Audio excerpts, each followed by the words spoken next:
Hello everyone, how you doing? It's Josh Turner, Paranormal Round Table. They call me Wolf, and we call this PRT. Let me end the music here.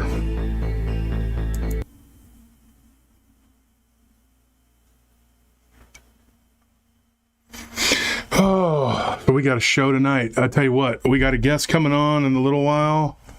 And he's going to talk about some stuff. Some of you may know him, you may not. I don't know if you keep up. He's got a channel.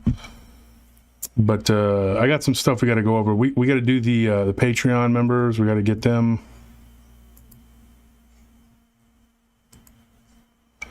Adam Jinx, Andrew, Brady Matsunaga, David Vigil, Dorothy Metcalf, Fat Squatch, Jason Tyson, Jim Kovac, Joyce Brunette, Lauren Russo, Martin Hertel, Maynard W., Melissa, Michael Turner, Miguel Guetta, Pauly G., Peter Haralamos, Ricardo Ramirez, Spencer Riley, Stephen Bates, Steven Rivas, Tim Bernard, Titan, Vicky Walker, Alexander Murphy, Barbara Blendy, Cassidy Lee, Charles Hamill, Chris Clough, Curtis Turner, Sarilli, David Allman, Dead Man Walking, Debbie Wolf, Deborah Patterson, Derek Tribble, Dick Richards, Eric Garcia, Gloria Smith, Graydon McKee, Guy, Hyder Ortega, James Estrada, Joshua Cali Herrera, Kenny Irish, Christy, Mary Plyler, Matthew Durgo, Melissa Koyman, Mimi Piccolelli, Pauline Rome, Ricardo Herrera, Shonda Hardinger, Sonia Girding, Stephen Hall, Super Hornet 1, Taylor Alexandra, Oric, Terry Fusler, Tim Lewis, Vulcan Death Grip, and Extreme Reality Check. These are the names of the people, or the handles of the names of the people who are responsible for helping the show continue to go. Because yesterday, the reason I wasn't here yesterday was because I had to go to work, deal with a fire watch that popped up, and so you got things you got to take care of, and that's part of the job. And I need a haircut. Yes, I know. I haven't even had time to do that, and I'll be getting my haircut tomorrow. So hopefully next Tuesday, the day after 4th of July, I'll look all spiffy.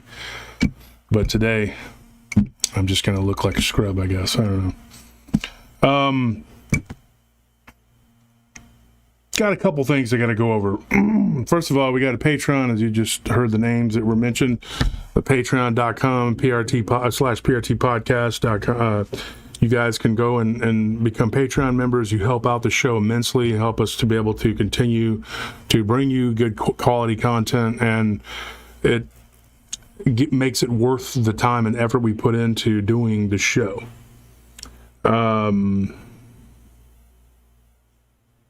Just watch. Tampa Bay Buccaneers are my second favorite team. Well, depending on the year, I like both them and the Cowboys. But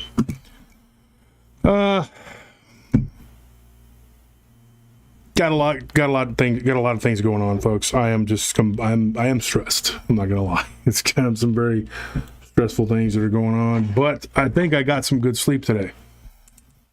I woke up after taking what was going to be a nap at like 5 in the morning, and I was like, oh, it's 4:30 in the morning. And then I was like, oh, I'm up for a while. Went back to sleep at about 7:30. And I thought, I'm just going to take a little longer nap, then I'm going to get up and go do a bunch of stuff and get things done. That didn't happen. Woke up at 2:30. Elbow was killing me. I don't know why. And just it didn't happen. I ended up going back to laid down in the bed and had the shower ready to go and everything. Was like, I'm going to get my day started, even though it's already 2:30 in the afternoon. And I just fell back to sleep. It was a nightmare. I woke up and it was like 5:30 or something. It was crazy. 5:40. I mean, what's something? But day didn't go as according to plan. I only got one chore done today, and that was, But I do have things to talk about for the show. Yesterday, I was ready to go, but I was running behind, and I was really tired. So it might not have been as good of a show, but the person that I had planned to come on. He's going to come on tonight, and it was actually said today would actually be better. So I was like, you know what, that's good. Let's go with that. Let's go with you coming on, you know, because I want him to be able to talk and bring his best. So yeah. If it's your first time tuning in to the live stream, we do go 2-3 hours typically, but I have to record tonight, and it's going to be an episode that we're going to do that's going to come out on Friday. And I want to give you a little taste of it. It's pretty good. I'm ready for it because it's hauntings, but some of them are pretty creepy. And I've been wanting to do one about this for a while. And I don't know if anybody's ever worked at a mall or been in a mall after hours, but it's a different place than it is during the day or in the evening with the hustle and bustle going on. I have done a lot of work in the malls around here in Austin, and there's some pretty creepy creepy things that go on. Anytime there's a place where there's a lot of people that congregate, you're going to have all kinds of activity. I had a friend who worked at a stadium, at the ballpark in Arlington. He worked there years ago as an usher, a couple summers, up there where the Texas Rangers play. And he said that, dude, he did security there. Like, he got to know the security, so he started working security there, and they have security there all the time, and off season, overnight, things like that, when the park's not in use. He was telling me about a bunch of weird, creepy stuff that would go on, and I was like, that makes sense. That these stadiums would have weird stuff, ghosts and things like that. Some of the stories I'm going to talk about these malls are really creepy. A couple of them happened to me. Not like, it wasn't like amazing, dramatic, whatever, but there were some things that happened to me, and I'll give you an example. I was working there one time, and they were actually filming Fear the Walking Dead at the Lakeline, and it was overnight. At one part of the mall, they were doing the filming, and Scorpion was doing the security there. And I had come up there just to see what was going on, because it was, we were watching two of the stores that were they were doing the filming around or whatever. Everything okay? Okay. I'm sorry, folks. But anyway, we had an incident out here earlier. There was somebody lurking around outside the building, which there's a lot of crime now, and so I'm kind of just worried about, Anyways, I went up there, and he got a break. Somebody was coming to relieve him, so they gave him a break, whatever, and he was going to go and rest for a few hours because it was a long ongoing thing. And we were walking through the back, and we were at the other end of the mall where most of the security overnight is kind of a skeleton crew. There's like one or two guys inside that just walk around, and then they have to patrol the outside. There's like one guy in a truck or whatever, or maybe two. Barton Creek's a big mall. If you walk all the way around it, it's a mile.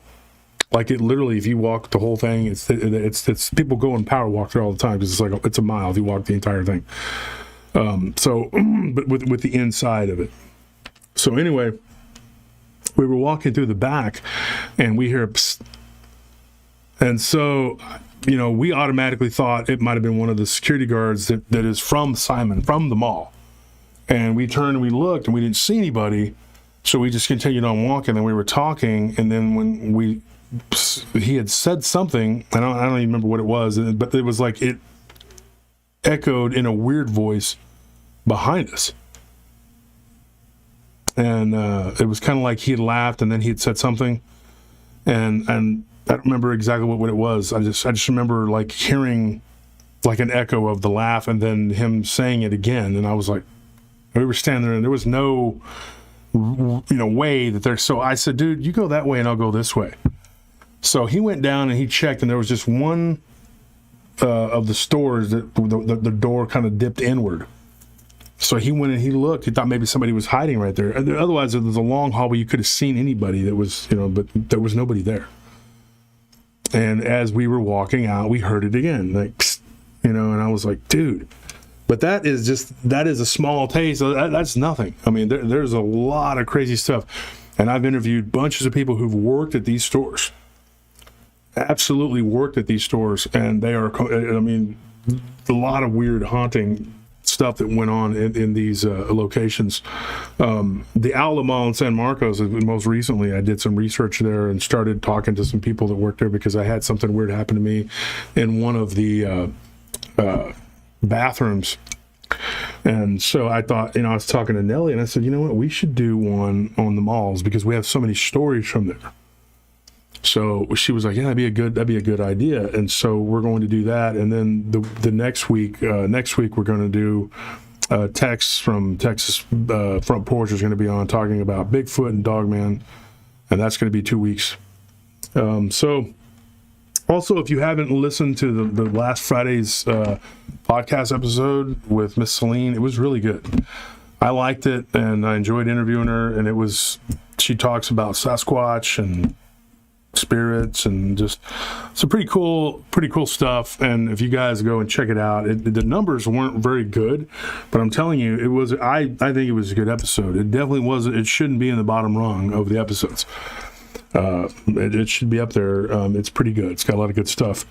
So unfortunately, some people, though, if they don't see their particular, whatever their taste is, Dogman, Bigfoot, whatever, UFOs, they don't check in. They're just like, whatever. But we always end up talking about all kinds of weird stuff. It just happens, So,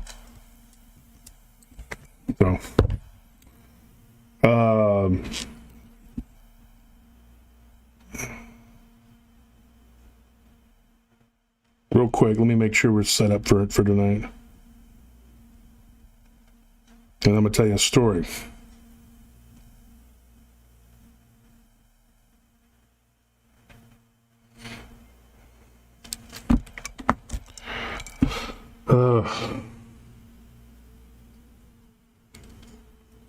Thank you, John, for that donation. You're always the first one in to do that every time. And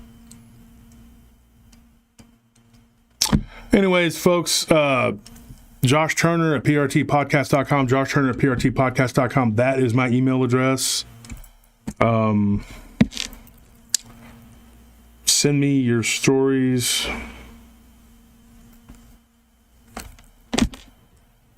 Get some water in my mouth.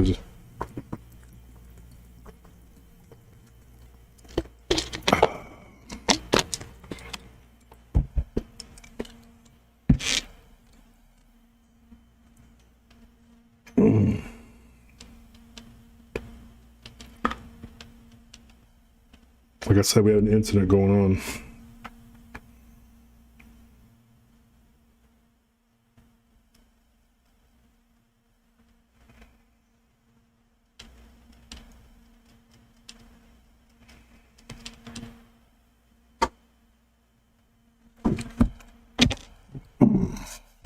I hate when I come to the office and there's like some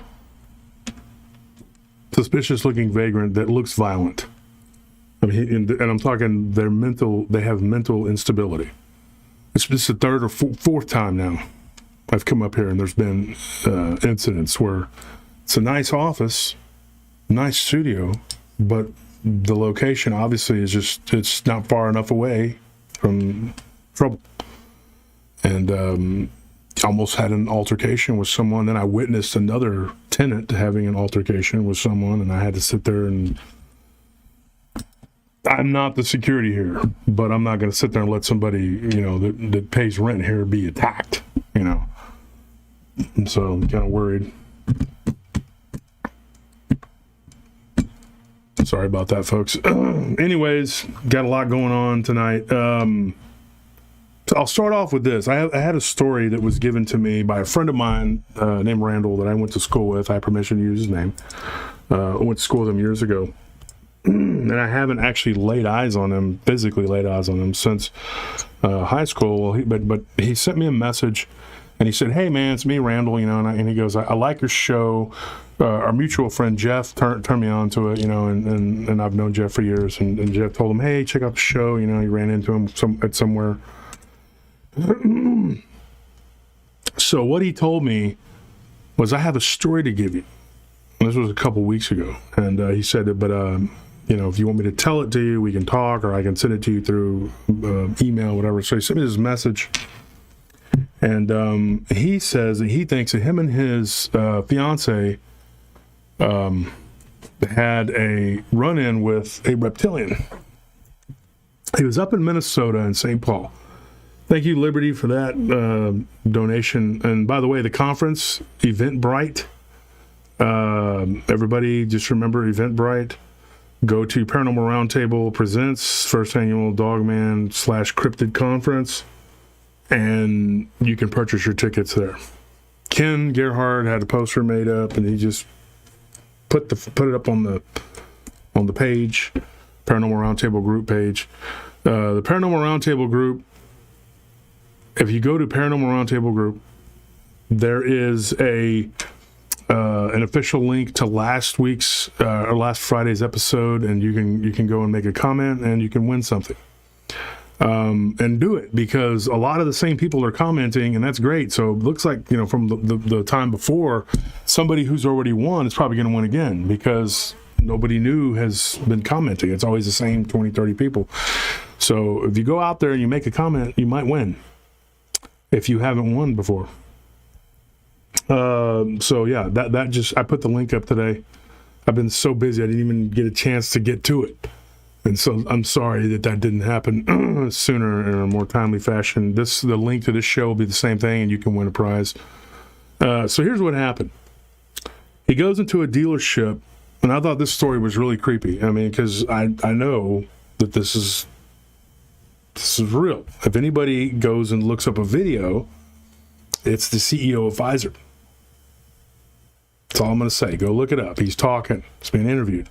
And his neck is doing this weird, I don't know. It's weird, okay? There's a lot of these, okay? And you start to get the feeling that there are a lot more of them around than you would think, than you could possibly suspect. Chris, thank you for that donation. So, a friend of mine, like I said, I went to high school with him, whatever. He goes into this dealership and was looking at, I think he said it was a Chevy, or the vehicle that they were looking at. It wasn't a Chevy dealership, but it was an Equinox or something like that. So they went in and they were looking at it. And he said, he test drove it. And he said it wasn't hot. But it was warm, and he turned on the AC. And this guy reaches over and turns it down. And he says, "Oh, I'm cold. I get cold easy, He said when he did, he had a long sleeve shirt on. He noticed that his wrist was like scales. First thing you think is, okay, well, there's people who have developed scales on their skin. It's like psoriasis. My brother he's been battling psoriasis for years. It's a very common thing. It's not uncommon. So I thought, I'm reading this and I'm thinking, could be psoriasis. He said the guy, and my friend Randall's, he's African American. The guy that was the sales guy was African American. But he told me, he said this guy, he's like, it showed up. It was not. He goes, and then 2 sentences. He goes, and it wasn't psoriasis. He goes, my sister has psoriasis. He's like, and this is, it looks a certain way on white people as it does on black people, whatever. This guy goes, that wasn't psoriasis. It was like weird scales like you would see on a reptile. This is what he said. And so I'm going like, okay, this is intriguing, And he says the guy kept moving his collar like he was, he was just like, man, it's so cold in here, he's complaining. So finally he goes, dude, this guy was making me mad. I was aggravated. So I just turned the AC off and was like, fine. He goes, and then it got warm. So then they get back to the dealership. He gets out and he says as he's walking, he sees the guy moving his head kind of like this. Like, it looks weird, right? And his wife is kind of looking at her phone and he's all like, dude, this guy something's weird here, So when they get back inside, he goes to the restroom. His wife is left alone with the salesman. He's coming out of the restroom and he hears, Like he goes, my wife went, like loudly. Okay. So he's coming down the hallway, and he thought, that's my wife, or his fiance, whatever. They've been living together for years, so basically common law. But anyway, he says, I come down the hallway, and she's like coming out of the room. And he goes, is everything okay? And she didn't even finish a complete sentence. She was just like, yeah, restroom, and then just walked off. So he doesn't know what's going on. He doesn't know why she gasped or whatever and made noise, and he doesn't know who this person, like who is this guy? Like what's going on here? He goes and he sits down across from this guy. And the guy's like gonna run their credit, right?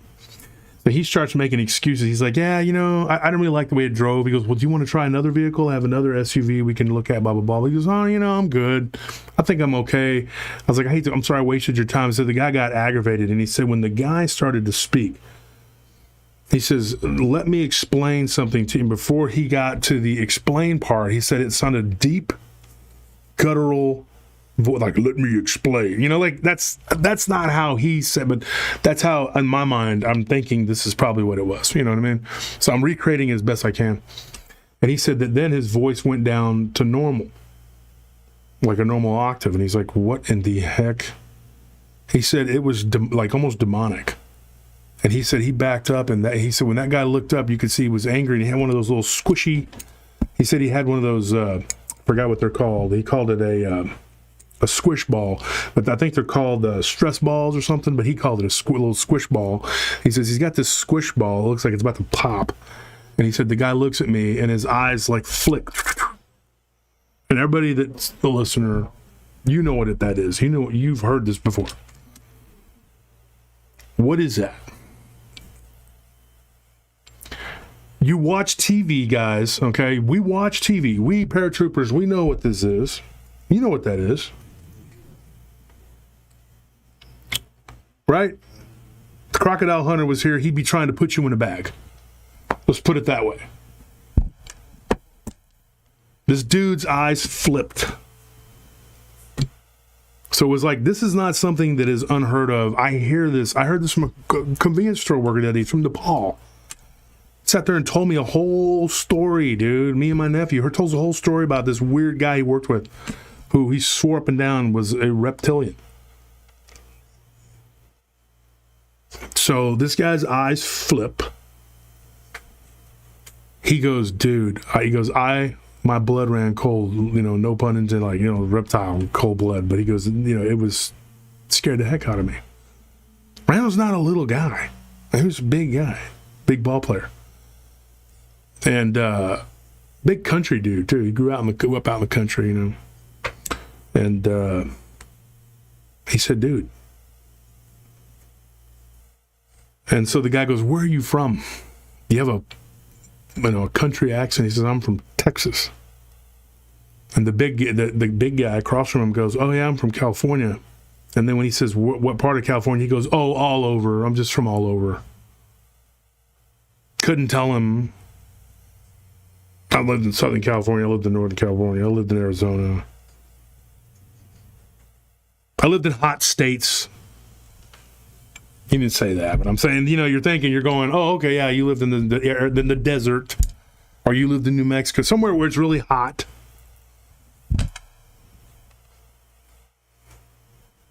So you could walk outside and sunbathe or whatever it is y'all do.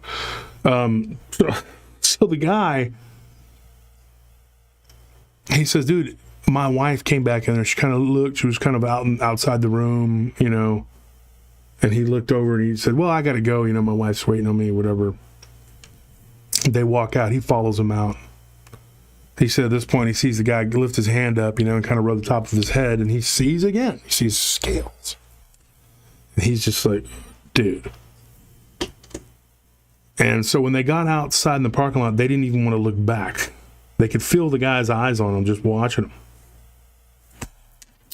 No. Hold on one second.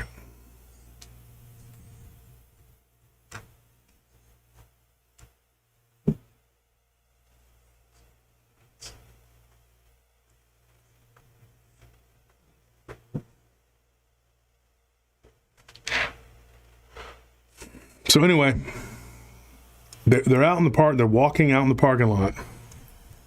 The guy's standing on the curb. They don't want to even look back. They get inside the car, and she's like, "Did you?" And they just were talking over each other. And he was like, "Yes." And she's like, "I freaked out because I saw his eyes slit up." And so yeah, they confirmed each other. They both. She saw the scales. He, you know. What do you do? So they left. Weird thing.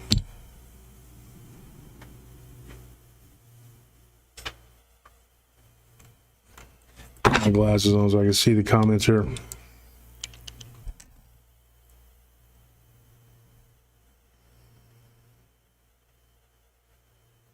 Bernard Fox,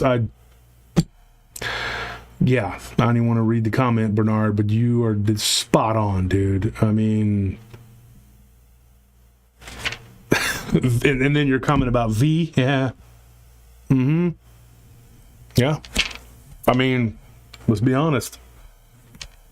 Some weird stuff going on, dude. Anthony, Texas, John Smith. Now, let me get this straight. Anthony, Texas, that's right outside of El Paso, right, John? Is that correct? Supposedly vampires out there. You get reptilian stories out of El Paso, too. It's a weird place.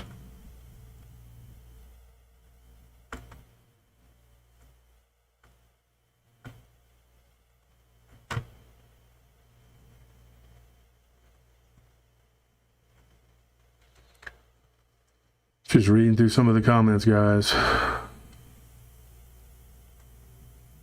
300 people in the chat now.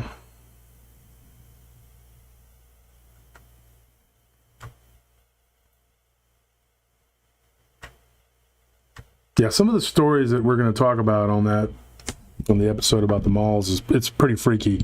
One happened outside of the mall to a friend of mine a long time ago, and I kind of kept that one because I thought, well, I was going to tell it, and then I thought, well, I'm going to wait because me and my brother and Scorpion and Anthony, we were all talking one day, and we were like, dude, we have a whole bunch of stories about the mall. Like, we could just put them in, sprinkle them into paranormal potlucks, or we could just tell them all. And anyway, this story, I was reminded of it from my friend Brian from a long time ago, who had reached out to me. A mutual friend of ours reached out to me and said, hey, you remember that story that Brian had told? And I was like, I did, and I had forgotten about it. But I had it written down in one of my notebooks from a long time ago, and I went back and I refound the story, and I thought, you know what, I'm going to tell that one on the show with the malls. I'm just going to go ahead and do it. And ever since I did the paranormal prison, I've gotten several more of that one too. Weird stuff, dude. Weird stuff. Like this one guard. This happened in the county near Waco, out there, well, not in, but near that area. Guard, he's been out there for, I think he said 16 years, and he went into a cell because he heard, well, when they open the doors in the morning, you know, the people come out for check, to count, check, whatever, and he heard somebody yelling, hey, you know, there's this guy needs help. The guy had his own hands around his throat. And it took him and one of the inmates actually to pull this guy's hands from his throat. Like 1 minute the guy was fine. That night before, they locked him in their cells, whatever. The next day, it's in a county jail. He's choking himself. Well, that particular cell had 2 people expire under mysterious circumstances. One, they were positive it was a suicide. And this guy said, dude, I don't know what happened. He goes, I couldn't control my body. I couldn't control my hands. And literally, I began to choke myself. So they put him in this suicide watch thing, pod, whatever. And he's like, dude, I'm not suicidal. He's like, I literally began to choke myself because something was forcing, you know, and he kept complaining to the COs who a lot of times aren't really very sympathetic. And he complained to the COs, like, look, there's something in my room. It's sitting on my chest. It's pushing me down. I can't breathe. It covers my face. It feels human, but it's not. It's obviously a spirit of some kind. And so what ended up happening, they were putting trouble inmates in that cell. And everything was filled up. Nobody wanted to be in that room. So he had traded with another inmate the 2 nights before, whatever. And the guards were like, fine, whatever. They let him. And then, he had that incident the night before. He said somebody was on my chest, whatever. They didn't listen. Next day, he almost dies. Literally almost choked himself to death. Now, how? I mean, at some point, you can't actually do that. But it happened. You hear about this kind of stuff all the time. I mean, it's crazy, dude. There's so many. I mean, you're already in jail. It already sucks. And then you have to contend with maybe being stabbed or beaten or fighting or whatever the heck it is that you got to deal with. The emotional trauma, not being around your family, people you're locked away, you can't see the light of day. A lot of county jails, there's no sunlight. And once you go to prison, you get to go out in the yard. I don't know if people know how it works, but you actually get to go out in the yard and do whatever. And, in jail, you're just there until you get released or you go to court, whatever, or then you go to prison. And it really sucks. And then on top of it, you have to deal with some sort of paranormal demon, which happens a lot more than people would like to admit. I've talked to a lot of guards and a lot of inmates. A lot of weird stories. So be looking for that. I'm going to do another one on those. John Philip Franklin, thank you for another donation. Jonathan Druller, thank you for that donation. And Grace, thank you for that donation. We appreciate it. It's greatly appreciated. They are not expected, but they are very appreciated by me and my staff. So, crazy stories. Weird, crazy stories. I'll tell you another one. Got time for one more, and I'll tell them we got to get to the guest. This is a ghost story. And this is the one I was telling you. There was a guy, he told me 3 different stories. And he's from Nepal. And this was a couple months ago. And I was sitting there with one of my nephews, or my godson, whatever. And we were talking to this guy. And so I stopped in one day, to grab something, and, he was carrying out the mats, and he was actually closed, but he likes me, he's cool, he says, come on in, and so then we just started talking, and next thing you know, I look up, it's been 40 minutes, and I think it was actually when I was leaving the studio one night. I can't remember exactly what day it was, but anyway, he works at this store down the road over here, and so one of the stories he told me, he says, this store is haunted. And I told him I had a show, whatever. That's why I was out late, I was coming back from the studio, whatever. And he says, this is a story. He goes, I've been working at convenience stores for a long time. And he goes, the owner's a friend of mine, and he actually lived with him for a while. They were roommates, and they were just working all the time and whatever when the guy first bought the store and started running it. And his roommate, I think, is from Pakistan, whatever. And they are Muslim. And they believe that these things are jinn. So he started telling me a story what he thought was a jinn. But there had been a robbery in that store several years ago, and one of the clerks had been shot. He didn't die at the store. He died 3 days later in the hospital. But people began to see that clerk. Now, this clerk was his first cousin's best friend, so he actually knew who the guy was. He had come over from Nepal with his cousin, his first cousin, and they lived together for a while. And that's how they do it. They work, they stack their money, then they go and get places, and then they get more stores, whatever. They're immigrants. They work really hard. They work all the time. And he's a really nice guy. And so he started telling me, he says, dude, one day I hear somebody say my name. He goes, and I look, and he goes, and I see this individual who had been shot. He's like, I saw him standing in the little hallway going toward the bathroom. He's like, he was standing there, and he just went into the woman's restroom. And he goes, I am almost positive that was him. And he said his name, like Jakara or something. don't remember it's how to pronounce it, whatever. So he says the guy's name. And he hears like a moaning, like a groan come from that restroom. He's like, I am absolutely petrified. I'm terrified. He goes, I don't want to go back there. I don't know if that's his angry spirit or if it's a demon, jinn, whatever you want to call it. And he goes, so I just sat there. He goes, and we were closed. And he goes, and I was trying to get out of there. And he said, there were a few times when weird stuff would happen, and he just ignored it. But this is the first time I'd ever seen like a ghost, like right there. And that was him. His buddy lived down the street. They had an apartment right down the road at that time. So he called him. And he just stays there behind the register, just sitting in the chair. He says, I'm praying.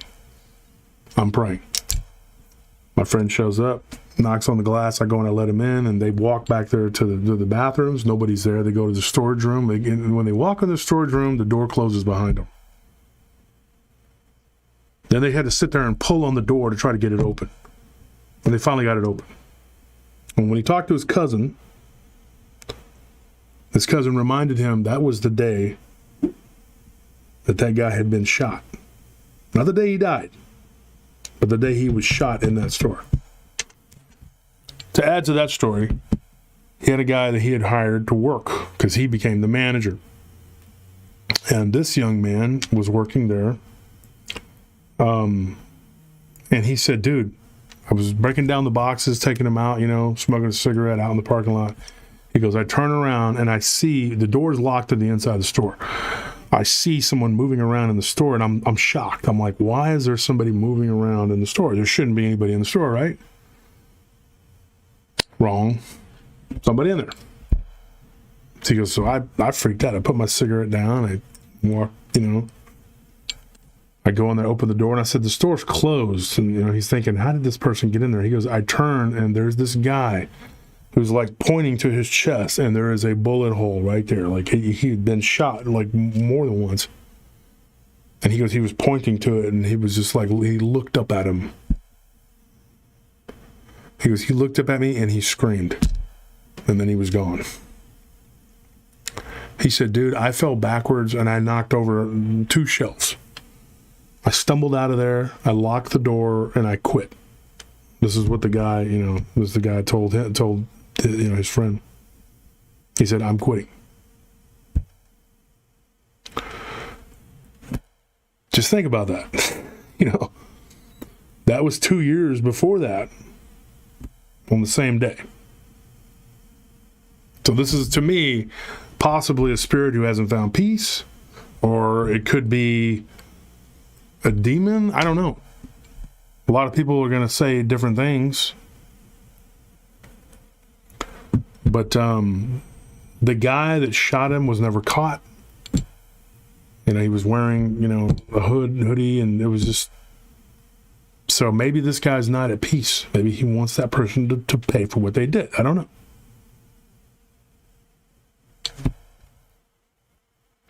Anyways, I wanted to say something else, folks, before we get started with the call with the guest. I made a comment on Facebook. Okay, and I said, I don't remember how I worded it. I want to make sure, because everybody got all just everybody just went nuts, and I got bunches of people just going crazy about it. So let's go back to for a second, and we'll take a look at it, at this comment. Here's what I said. And I was just bored, and they call it SHIT posting. And that's what I did. And I just said, pit bulls are completely harmless as long as you aren't like a baby or a peaceful animal minding your own business. Well, I knew that was going to touch off a firestorm, and it did. 250 comments on that thing. I wasn't trying to stir the pot. I was actually just trying to just voice an opinion. But my opinion is grounded in fact.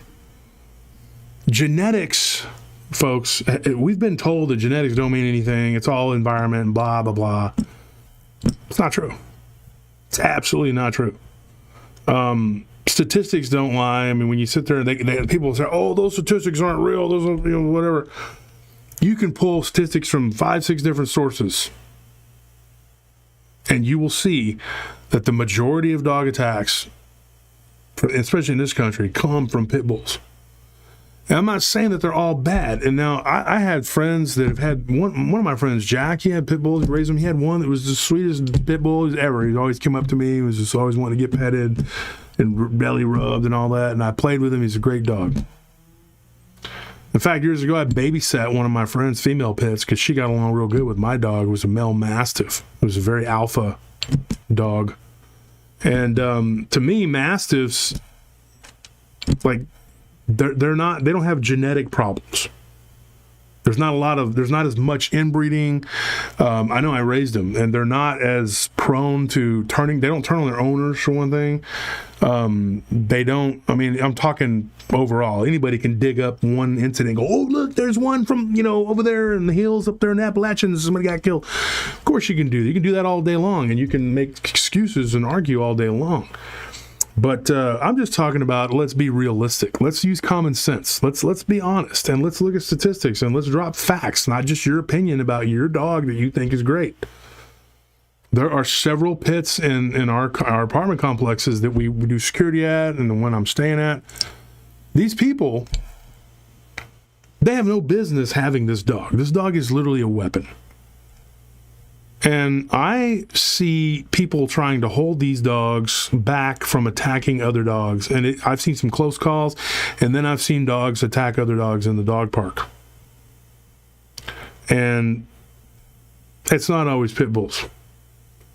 But oftentimes, pit bulls are the culprits in dog attacks on other dogs, on killing cats, killing squirrels, killing whatever, murdering animals in front of other people, traumatizing people's kids and all this other junk. Now, you got to understand something, too. I handled dogs for like 2 years. And my dog, Ivan, was my mastiff. He got into a few fights with dogs. One was a German Shepherd that lived next door who was always in our yard and who attacked him. I was there. 3 other times, they were pit bulls. One of them was the neighbor's, this goofy guy, this goofy, trashy dude who brought his pit bull over and put him in the backyard. He crawled underneath, he dug and crawled underneath our fence to attack my dog, who at that time he was still pretty tough, but he was elderly, dude. Like, my dog was old at that time. My dog was 15, almost 16 years old when he died. That's old for a mastiff. And at that time, he was 12. And he still held his own, but my brother had to go out there. I was in the shower. My brother him and Scorpion and Willie had to go out there and, pry him apart. And this dog was like a 2-year-old pit. He should have just destroyed my dog. My dog was so tough that, it was just them going back and forth. But inevitably, he got my dog on the ground and probably would have killed him. But the other 2 times he got into fights with pit bulls, it didn't end well for the pit bulls. That was when Ivan was in his prime. And in particular, there were 2 that were running around loose, who one of them bit a 4-year-old kid. And then they hid the dog from the dog catchers, and then it tried to attack my godson, Alec, my friend Roger's son. And Ivan defended him. Now, I will say this. Ivan had a brother who was not... He was not a good dog. Something was wrong with him. He was overly aggressive, but here's the rub. He came from another litter, and his mother was a pit. So my friend, he sold those dogs real cheap, and to get rid of them. And we had problems. We had people telling us, oh, these dogs are out of control. These mastiffs, they weren't mastiffs. They were mastiff pits. He was very clear about that. He goes, we don't want these dogs. If you want them, you can take them. And most of them ended up in the pound because something was wrong. I have a lot of experience with dogs. And I can tell you, yes, a lot of it is the owner, but I don't think that these dogs should be allowed, just any old 100-pound person, be it male or female. You know, if your arms look like, tubes, like pipe cleaners, maybe you shouldn't be having a dog that size. People get dogs that size because they want to feel tough and powerful and whatever, and then they can't control them. So you got all these people, oh, my pit's there to protect me and blah, blah, blah. Your pit will also go overboard, and it's going to get loose. It's going to kill someone else's dog. Someone's little Spitz or their little Pomeranian. That's what happens. One of the largest altercations I was ever a part of out at Emmelong Lake, it made the news at that time. It was like 20 years ago or whatever. There was a huge brawl. And there was a pit. And it had latched on to one of these little Schnauzer dogs, which we were just playing with the little dog before that. She was a sweet little dog. It wasn't like that dog was out running around messing with people and nipping at people. Wasn't doing anything. She was just there. And this group of thugs, that's all I can call them, thugs, bet their dog was running around loose. And it bit the crap out of that little dog, and it was messing it up. And they were doing everything. Oh, come on, stop. And, trying to negotiate with it. We'll buy you treats on the way home, and pouring beer on it. That the dog's probably just like, cool, cool me off while I kill this dog. It didn't care. But my brother got him loose. He took care of it. He's like, stand back. I'm trained in dealing with dogs. He kicked it up in the air about 20 feet. Dog came down and went around trying to bite everybody because it was freaked out and whatever. And a fight ensued. And they got their asses handed to them, big time. The people that were the thugs, whatever. Because I had my dog with me too. And that was one of the times that my dog actually did some real damage to another dog. And then they were like, your dog did this and that and blah, blah, blah. I was like, yeah, it was to a pit. And I don't think it was the one that was actually biting the dog. It was another one they had. And they thought it was cute just to let him go and try to mess with it. They were going to, whatever. I have had run-ins with pits myself, but not really so much me. I had one try to attack me one time when I was helping a friend repossess a car. And the guy thought it was cute. He goes, well, you got to go back in the backyard. And Melvin's back there. He had two pits. A female who was just there. She wasn't even but Melvin was a badass. And he thought he was funny, scratching his big gross belly while he's telling me, I'm going to get destroyed. Dorothy says, yeah, that type show up at Emmelong a lot. It was Emmelong is where it happened. Right there by the lake, yeah. About 20 years ago. But I went back there, and I dealt with the dog, and I got the car. And then he wanted to try to stand in front of the car, and I was like, dude, I will literally run you over. I don't care. I'm not a repo guy. I'm just helping my friend, and I don't have any vested interest in you or your dog's survival, safety, vitality, whatever. So I got out of the car, and I said, dude, I'm about to break your neck. You don't move. He ran inside, go get whatever you want to get. You hurt my dog, or your dog tried to kill me.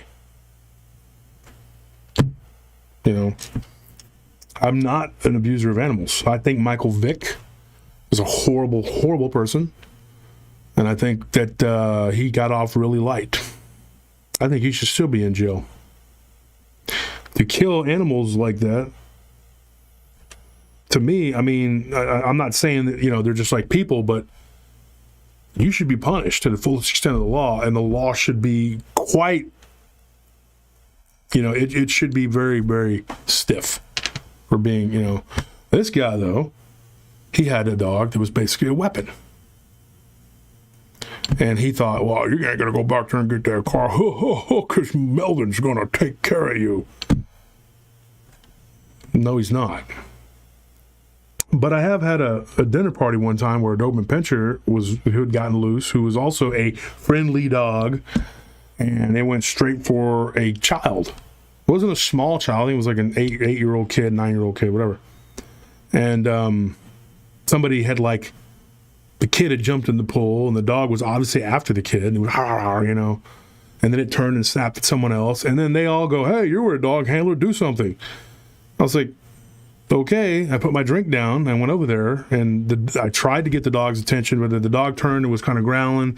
But then when he turned back around and was distracted, this is a true story. There were at least 5 of my friends that were witnesses. I know Scorp and D were there, and Willie, a bunch of my friends were there. This really happened. I grabbed the dog quickly by the back of the legs, and I spun this dog over the fence. Threw him over a fence. If Scorp and D are in the chat, they can tell you that really happened. And then everybody's like, "Oh, wow, my God, why'd you the owners were freaking out, Kester's a good dog. He wouldn't have hurt." I was like, dude, he was just trying to. You couldn't get him under control. You're over there with a spray bottle or whatever they were doing. I don't know what they were doing. Do you want people to be bit or not? Now you can go get him from the other side of the fence, and you can put him somewhere where he can not hurt people.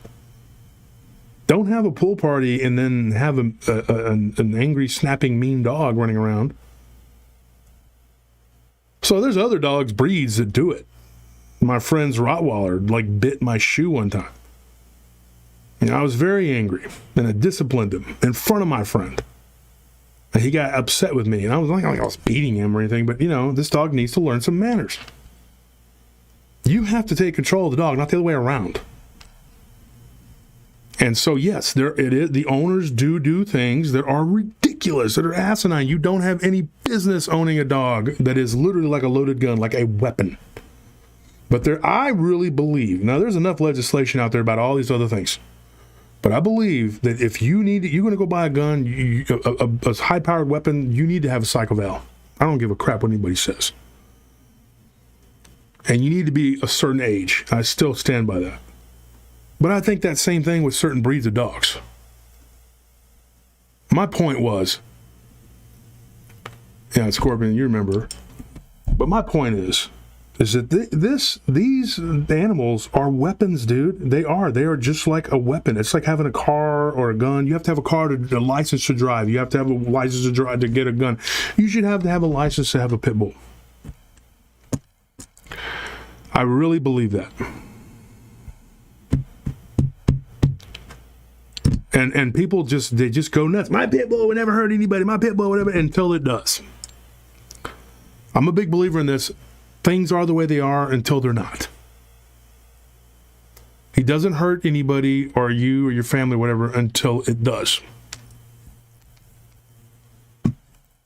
So I thank God, because I got chased by 2 Dobermans one time when I was a kid on my bike, and I was fast, boy. I was like, and I got away.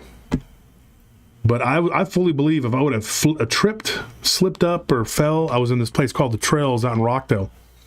And if I would have slipped up and hit, the sand just right or something and been on the ground, those dogs would have killed me. And they were gaining on me, and I was almost to the creek, which is when you cross the creek, you're back in the neighborhood. And we had a couple dogs that, were pretty tough in our yard. We had one that was a Chow Shepherd. She was pretty lit. And so, I got back to my yard, and they turned around and ran off. And we figured out that it was a guy that lived on the edge, was building a house, and he'd already let his dogs run around and be out there. It was very rural. And then when I was a kid, 2 pit bulls attacked. Actually, I'll say one pit bull attacked my border collie and gave him brain damage and nearly killed him. I was a kid. But I didn't know anything about pit bulls one way or the other. Then it attacked one of my friend's dogs, and one of the neighbors dealt with it. You live out in the country, and your dog's loose running around, stuff happens. But anyway, those are my personal experiences with pits. But I know that Rottweilers bite people, Mastiffs will bite people, especially if they're provoked. I can tell you right now.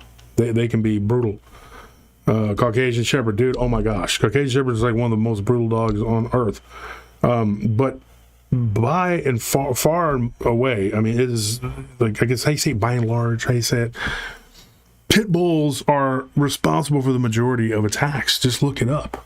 And I understand that everybody loves their pits. And I wasn't trying to be an a-hole. But I just think there needs to be a little more control. And Everett says, can we move on? No, we can't, Everett, sorry. And so, that being said, we're going to move on. Okay, I just want to explain, and the reason I had to say something today, because a lot of my listeners were on that thread, and a lot of people were offended. Michael says, Wolf, I'm sorry, but on this, you're amazing dumb. Michael, did you read your comment? Wolf, I'm sorry, but on this, you're amazing dumb. Guy dumb, him talk, go, bye. He say, hey, baby, yo, whoa. Your comment is amazing dumb. No offense. I say it with the utmost respect, Michael. I don't know you, but type it better. And then M. Dane says that is due to the number of pit bulls. Maybe. I'm not telling you that there's this magic reason. I'm just saying that the statistics are there. That's all. Yeah. So, anyways, guys, I'm going to make a phone call. I have to step away for 5 seconds. My wife's here. You want to say hi? Hello. He just walked in. I told you to come in when I'm cleaning my room. Why are you in my room? I'm cleaning my room. And you come in here and disrupt me. I'm very angry. I'm amazing dumb. John Villa, thank you for that donation. Nira, I recommend anyone look into the historical figure Grizzly Adams. He's rode grizzlies, had them pull carriages, and help hunt other bears. Amazing story. You can train animals to do just about anything. I trained a lizard to steal from me at HEB, the grocery store here. In fact, he had a little backpack, and his name was Cody. And we just turned him loose. And he would come back with, but the problem was he was so small that he only came back with like really tiny amounts of food. So it wasn't very good. It wasn't very thought out. I know what you're thinking. It's because I'm amazing dumb. That was an amazing dumb thing. I saw the rescuers and I thought, hey, let's get some mice. All we could find was the lizards. And I was like, okay, let's do it. I trained dogs. I figured I could train this lizard, and ultimately he went rogue. I'm not gonna lie. He turned into a renegade, a beast mode. I turned him loose one day. He turned around. I believe he gave me the finger. I wasn't really sure. His little hand went up like that. I think he was trying to. He was gone. I never saw him or the little backpack that we made him ever again. My next step was to make him into a drug mule, but I didn't get that far. And thank God, because I changed, became a man of God. This all happened in a matter of a couple days. I will be right back. Please don't go anywhere. Give me 5 minutes. I got to go grab something, and then I'm going to make a call, and we're going to get a guy on here that's going to tell you an amazing story. I'll be right back.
I apologize so much, folks, but I'm not eating today, and I'm starting to feel weird.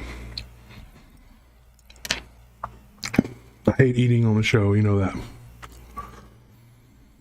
But sometimes I'm like, oof, I don't do something, I'm about to pass out. Mm-hmm.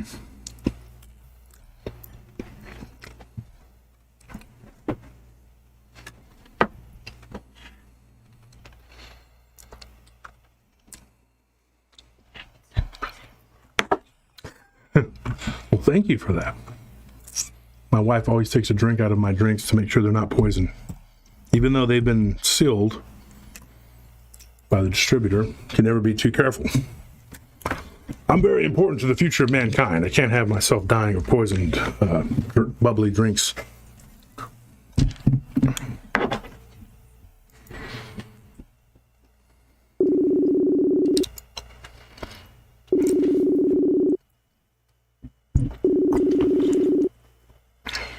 Hey, what's up, bro? What's going on, my man? All right. Oh, I can hear you. Can you hear me? Yeah, I got you. I just had to take the earpiece out. How you doing? Good. You want to introduce yourself, or you want me to introduce you? However you want to do it, man. Well, I guess some people in chat may know me as Truth, but you know what I mean? Mm-hmm. So there's two guys, Truth and Bass, right? And you are Truth. Y'all are twins. Yeah, identical twins. Identical twins. And you have a channel. Tell them about your channel, Impromptu Truth, right? Yeah. Yeah, I run a channel called Impromptu Truth. I try to keep it a chill vibe over there. We talk about all kinds of topics, with 3D printing, cooking, fishing. The only thing I won't talk about is demonic stuff. I will not talk about that stuff. So, what are your thoughts on demons? My thoughts on demons, I'm messing with not you. to be well, I'll give you an answer. Not to be trifled with. Not to be trifled with. There you go. So, if you were listening earlier, did you heard the story that my friend Randall had sent me? What do you think that was? You think that was a demon in a human form, or do you think it was just a reptilian? What is that? What was that? What was going on with that guy? I'm generally thinking that might have been a reptilian. Mm-hmm. Yeah, because of the scales. I mean, demons do manifest themselves that way, but I generally think that was a reptilian, just from the way he was complaining about how cold it was in the vehicle and his eyes slitting and everything like that. So I guarantee you, if they would have turned around, they probably would have seen him fully transformed. Yeah, I have no one that has actually told me that they saw somebody do a complete transformation, but I have had lots of people tell me that they've seen partial, and just, what is it? Yeah, he when they turned around, he might have had some kind of real deformity they could have really, made out, you know what I mean? Mm-hmm. Glad they didn't turn around. Yeah. He said that it was like something telling them just to keep walking and to get out of there. And he said it was late on a Saturday. And there was only like a couple people left in the building, and so it was really creepy. So I was just like, dude, I mean, and I hadn't heard from him in a while. Like we're not like best friends or anything, but we were friends in school, But so let me ask you a question, Truth. Like, you want to be called James or Truth? What do you want to be called? Truth's fine. Everybody calls me that. Everybody calls you Truth. People call me Wolf, amongst other things. But so you have had a couple weird things happen. And we'll start with one that everybody's like, you were driving one day and you saw. So you want to talk about that? What you saw?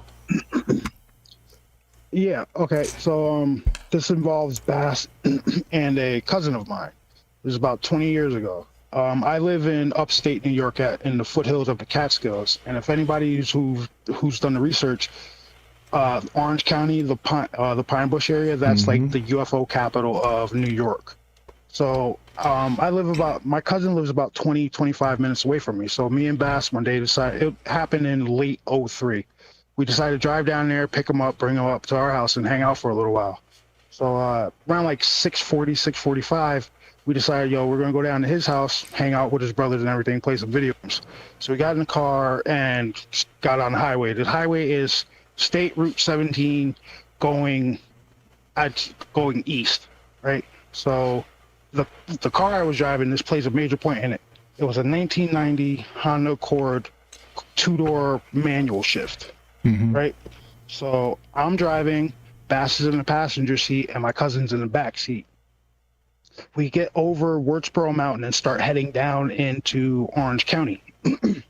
And once you come over Wurtsboro Mountain, you're like you're surrounded on two sides by like stone walls, and then it opens up. And if you look off to your left, it's just clear expanse, like tree, like you can see the horizon. It's beautiful scenery.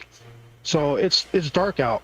We come down Wurtsboro Mountain, and I look off to the left, and I see 3 white lights shaped in a triangle. And it's a pretty big triangle, and it's spaced out. So I'm looking over there, I'm like, well, that's all right. Kind of weird. Been driving up and down this road my entire life, never seen that. So I look back at the road, because I'm doing like 70. Look back over there, 2 of the lights had disappeared. So now I'm like, what? That's not right. So I look back at the road again, go a little further down, look back, the 2 lights had reappeared. By this time, Bass is looking at, like, he's like, yo, what are you looking at? And he sees this. And I'm like, for some reason, I got the feeling to get off the highway and try to find an area to... Kind of lost you there for a minute, Truth. Hello? Truth, are you there? Oh, man.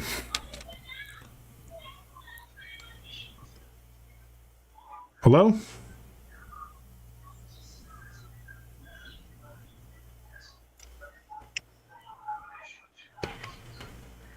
James? I don't know, let me try to... I'm going to try to reconnect here. That's weird. He was talking about it, and then we just lost him. Calling that. Yeah.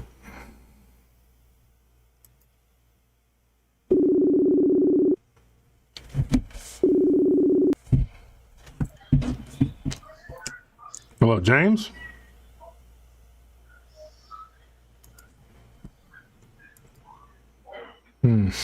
I hear, noise in the background, but I can't.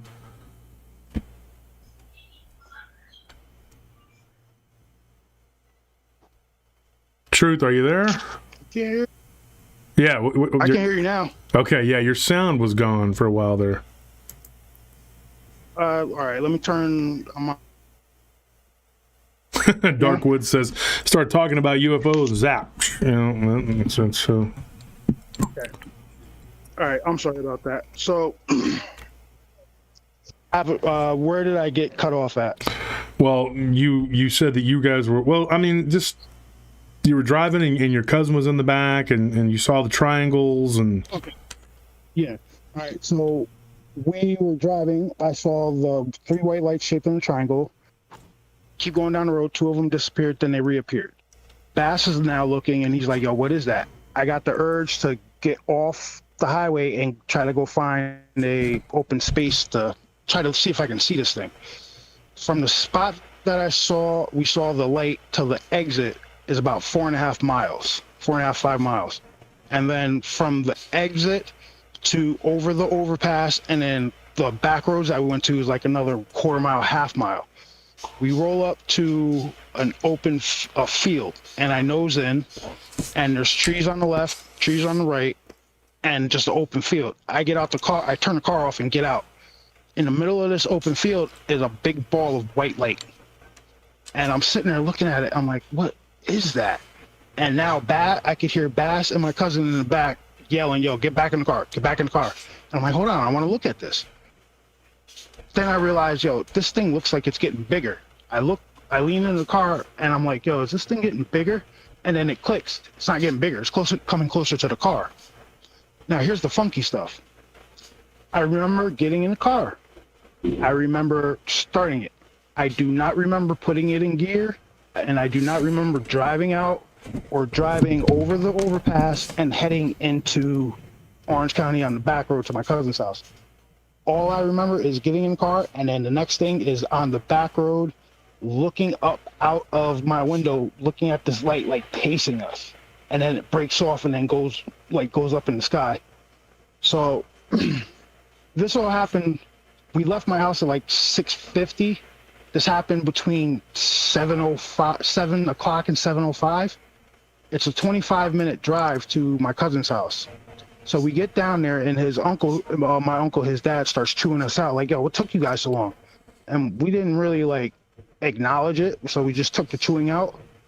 It wasn't until a little while later that Bass had pointed out that we didn't get to my cousin's house until, like, 9:15, 9:30. Whoa. Yeah.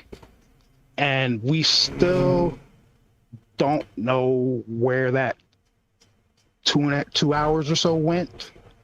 And it's been almost 20 years, and my cousin still doesn't want to talk about it. Like, I try to convince him every week, yo, come on, you don't have to use your real name, go by alias. Well, he wants no parts of it. That's crazy. After the fact, we all started waking up with like weird scars. Bass has actually found something in his foot. I found something in my shin, and my cousin found something in his right calf muscle. Wow. These things you found, what do they look like?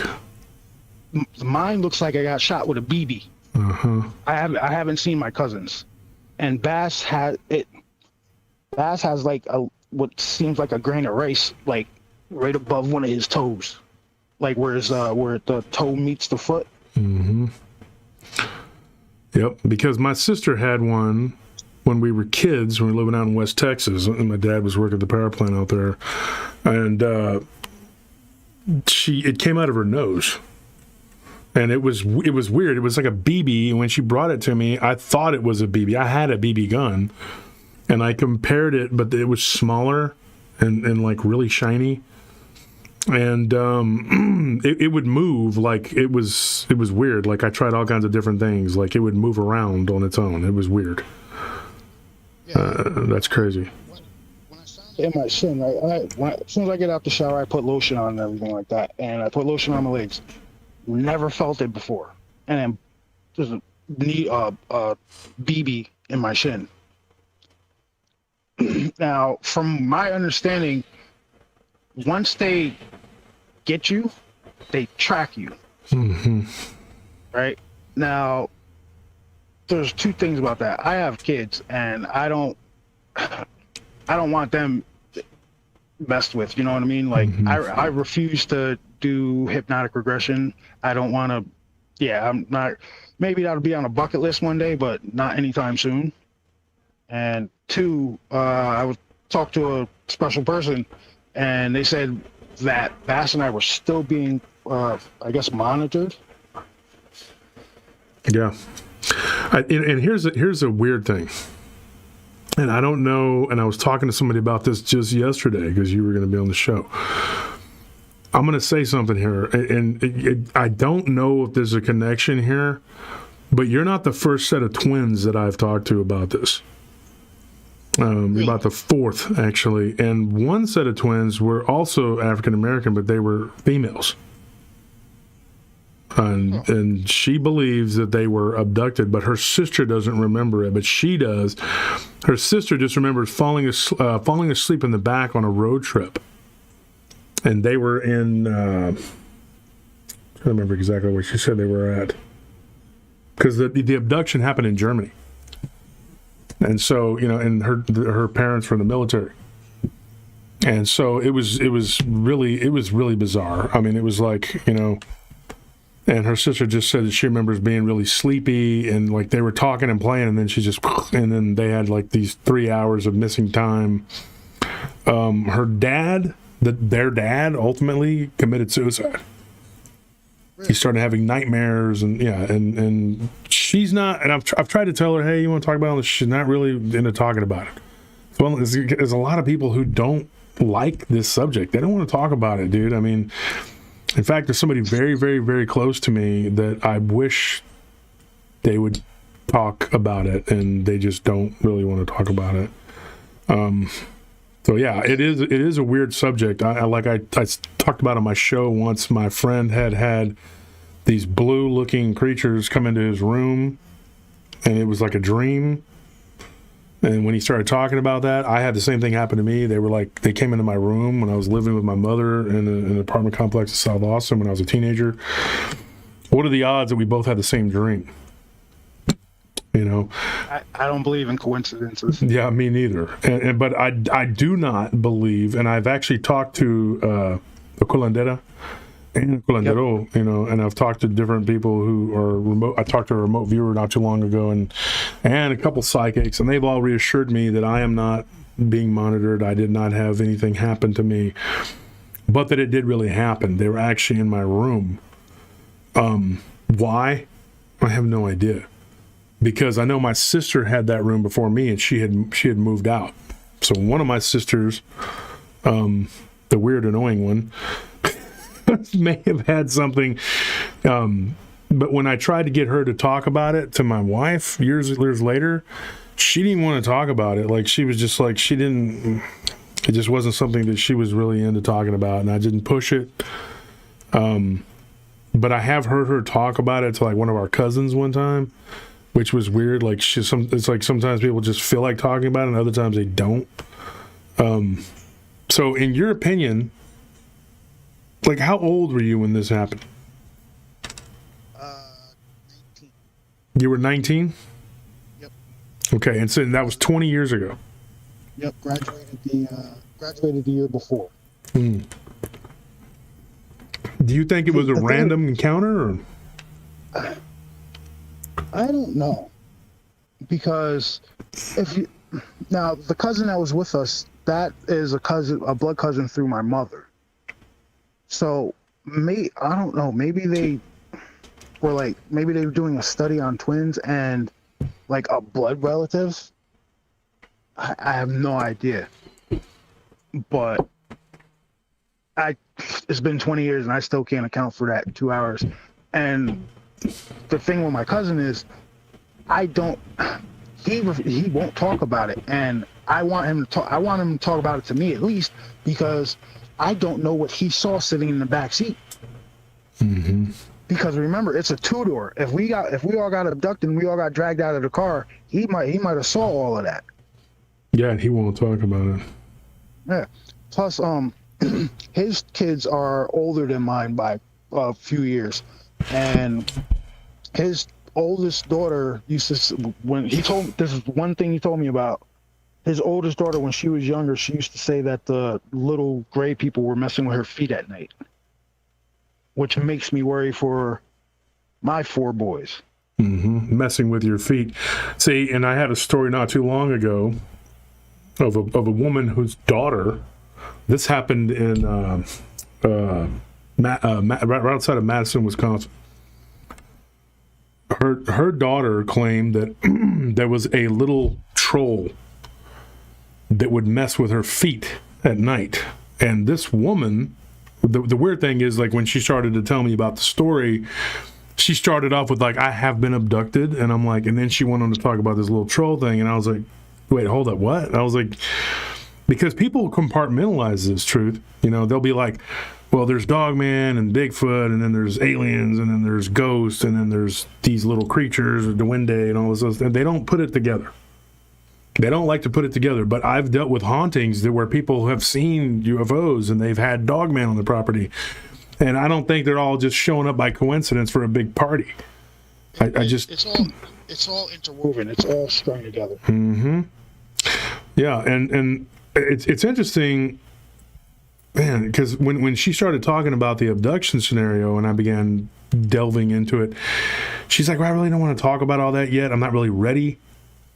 So then I told her, I said, okay, well, give me the story about your daughter. And then I said, when you're ready, talk to me about the abduction. And then out of the blue, she come up with, hey, you know, I'm going to tell you what happened. It was horrific. And one of the creatures she was describing was kind of like, sound like the troll that was in the room. And I was like, but she doesn't want to think that it was connected. She thinks the house is haunted, and that's what it was. And I was like, well, the house could have been haunted she did see a full-bodied apparition. Here's another interesting thing. If anybody knows anything about the Catskills, now I've never been up there. There's 9 states I haven't been to, and yours is one of them. And it's on my, like you said, bucket list to do. I do eventually want to get up there, but I have a lot of friends that have been up there, and I have a lot of researchers and people that I've known over the years. And I know that the Catskills is a very haunted place. I hear a lot of stories. Like I've heard stuff of the black cats. There was a really crazy story of a very evil black cat that people would see in that area and would terrorize people. And when I started doing the research on it, I found out that it had been happening since like the 1700s. Like this cat that would just, and I know it sounds funny because it's the Catskills, but there was a demonic-looking black cat with yellow eyes. And then I read about a haunted stagecoach inn or whatever in that same area. There was a lot of weird stuff. People would see things in the trees and stuff, and in fact, I believe Tony Merkel will be up here soon, going to the one of these haunted hotels up here. You kind of faded out again. Say it again. Tony Merkel, what? Tony Merkel will be up here soon, going to one of these haunted hotels in the area. Mm-hmm. Yeah, I remember Tony telling me that he needed permission to go up there, and I said, look, it's not my state. I claim all of the United States, but I'm going to let him go up there because I'm nice. Well, where he's going is only like 45 minutes from me. You guys should meet him up there and then video it. See what happens. I would, but I don't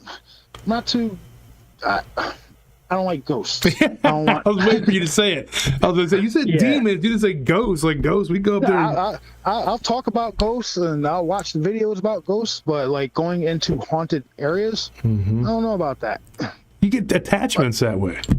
Exactly. Yeah. Like a lot of people don't realize some of the stuff they go out and do, you're bringing negative entities and negative energy to yourself. Mm-hmm. Absolutely. I had a friend of mine, and he wasn't born in the United States. And when he first came to the United States, he's from the Arab Emirates. And he goes, I was drinking and driving, and because like over there it's a little different. You know people. He goes, and I just got on the wrong side. I was going down the wrong side. He goes, but I wasn't drunk. But I got pulled over, and he goes, and they said, look, you're driving on the wrong side, and they found an open beverage container, but it was a Friday, so they stuck him in the holding cell for the night, but then you can't get out. If it's Friday, you're stuck. You're there all weekend. So Monday morning, they let him out, and when he goes home, he's just like, he thinks nothing of it. He's like, oh, well, I just got to go back to court, and it's a misdemeanor and whatever. He started having all kinds of weird stuff happen. And then his brother was like, dude, ever since you went to jail, there's been something in the house. And of course, they're Arabs and they believe it was a jinn. And he started talking about this thing that they were seeing. It was like a black shadow looking thing. But that was just from being in jail. And finally, he got somebody to get rid of it. But it was like, he thinks it was an attachment from just being in jail for a couple days in a holding cell. I mean, if it's that easy. Like that's why people have invited me to go, hey, there's this haunted place, come check it out, whatever. And I'm like, I don't want to check it out. And people always talk about going out, boots on the ground, and going and checking out this and checking out that. I already know what the nature of these things are, and I know how easy it is to pick up something. And I don't want that. That's not on my to-do list of picking up things. I've seen things. I lived down the street from the Moody Museum. It's a museum now, but it was where Governor Moody grew up, right down the street where I lived in my hometown. And at that time, there was no electricity to the building. And we were walking by, and a light came on. There's nobody in that building. And we saw a shadow walk by the window, and me and two of my friends, and we just took off running. Well, that was subsequently, about 2 months later, subsequently to that, we saw that Dogman, me and my friend. It was the same guy. I was hanging out with him. So we saw that, and then we saw the Dogman. Now, is there a connection? I don't know. Could be. But do you, in your opinion, what's up? You think you were abducted, but do you think that it had something to do with you and your brother being twins? Do you think that that's a possibility? I think that might have been an added bonus. Just an added bonus, huh? Yeah. Do you think you provoked it by getting out and kind of, I've gone over this tons of times in my head, and I don't think I provoked it. I think it like might have just put something in my head to be like, come find us. Or whatever the hell, sorry for cursing, whatever that thing was. It looked like the moon in the middle of this field. That's crazy. And you said that there were multiple triangles, right? Like more than one? No, it was three white lights. Three white lights. Three white lights shaped in a huge triangle. In a huge triangle, yeah. Yep. Well, I guess I worded it wrong. There were three of them, yeah. Yep. But they all did they all become like one big light, or was it one in particular that had the interest? No, when we first saw it, it was the three lights. Then two of them had disappeared. Then they reappeared back in the same formation, and that's when they reappeared. That's when I decided to get off the highway and try to find if I can get a better view of it. Well, I got a better view of it, I'll tell you that. Yeah. Oh yeah. And I'm going to ask a hard question here, and if you don't want to answer, I totally understand. Do you feel like that do you have any memories or dreams of being revisited or something that you think, oh, that could have been like, because it's oftentimes like a dreamlike state that people report, kind of like Twilight. Like when I went in for a surgery, they gave me Twilight. All right, I'll answer that. Now, you guys in chat, you guys listening, don't judge me. I'm just telling you what happened after the fact. A few days later, right? Bass had it. Me and Bass had dreams the same night. The dream I had was that I was being taken off some kind of transport by people in black military garb, handed off to people in black military garb, and walked in the side of a damn mountain. Wow. The same night, Bass had a dream where he was being walked down a tunnel. Like, have you heard of, like, when they say they build underground bases, how the tunnels are like glossy and glass-like from the nuclear boring machine? Yeah. Well, on the same night, Bass had a dream that he was being walked down one of these tunnels, and it had a metal grating going down the middle of it, and there was weird lighting on, like, coming from the walls, and he was being walked to a room where there was a table and some weird lights, and right before he got to the table, he woke up. This is like a few days after we saw that. Wow. So, and it is a dreamlike state, like almost like an altered state of consciousness. And I know I thought it was real. Mm-hmm. Like, I couldn't see their faces, and it was it was dark in the transport. And when we stepped out, that's when I realized they were wearing black, and I was being walked and handed off to more people in black garb. Couldn't see their faces either. He took me and walked me, and I woke up before we got to the entrance of the mountain. Yeah, I wonder where that was. Because I know I think it might have been somewhere. If that was the case, it might have been somewhere in New York State. Like, people think that New York State is all city. No. New York State, mountainous, very forested rural area. Yeah, I got a lot of friends that live upstate. Yeah, I don't know, but that's the dreams that we had the same night, a few days after seeing this having this encounter with this ball of light. Yeah. Holly M in the chat says, my girls have had the same dreams on the same night as well. It's definitely a twin thing, but thank God they have never been abducted. Yeah, I that is weird, because I've had like me and my brother, okay, we literally were having the same dream. He was in one room and I was in the other room. I fell asleep on the couch watching TV, and he was in his bedroom. And then there was like, our bathroom was joined. There was like another bedroom, and then there was another room on the other side where we used to live. And that place was notoriously haunted, but we had a dream, and we're pretty much now, after we talked about it so many times, we're convinced that it wasn't a dream. It wasn't a dream. I mean, and it involved, we're not going to talk about it because it involved weird gargoyle looking creatures, but which we think was demonic, and I know you don't want to talk about that, but we had a dream that was, you know, and then it happened again and again. Other people in the house would be like, I had this weird dream. My friend Jerome, he lived with us for a while, and he had a dream, and my brother had a weird dream, and they both had the same dream. And then my friend stayed there. He came down. He actually, this is weird, he was from upstate New York. He was from Rochester, and he stayed at my house. And we had told him the house is kind of weird, you know. He goes, dude, your house is haunted as the F word, you know. And I was like, yes, it is. He's like, dude, I had a weird dream. And now here's what's weird. He was a twin. And they were our friends. And you know how when you're a twin, people just call you the twins. Yep. There's Matt and Mark, you know, and their parents were from, his dad, I think, was from New York City, and his mom was from upstate.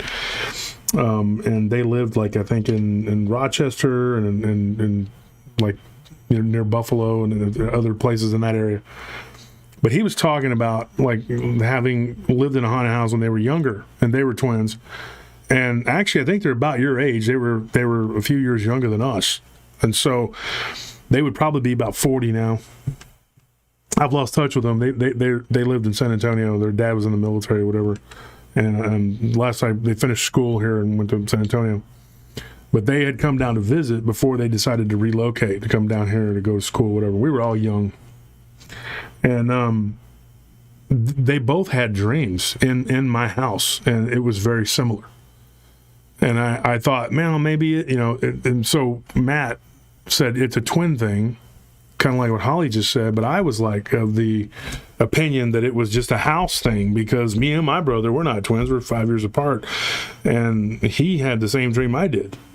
And then my friend Jerome had the same dream that I think Scorpion had one that was like very similar. We all had these weird dreams, you know.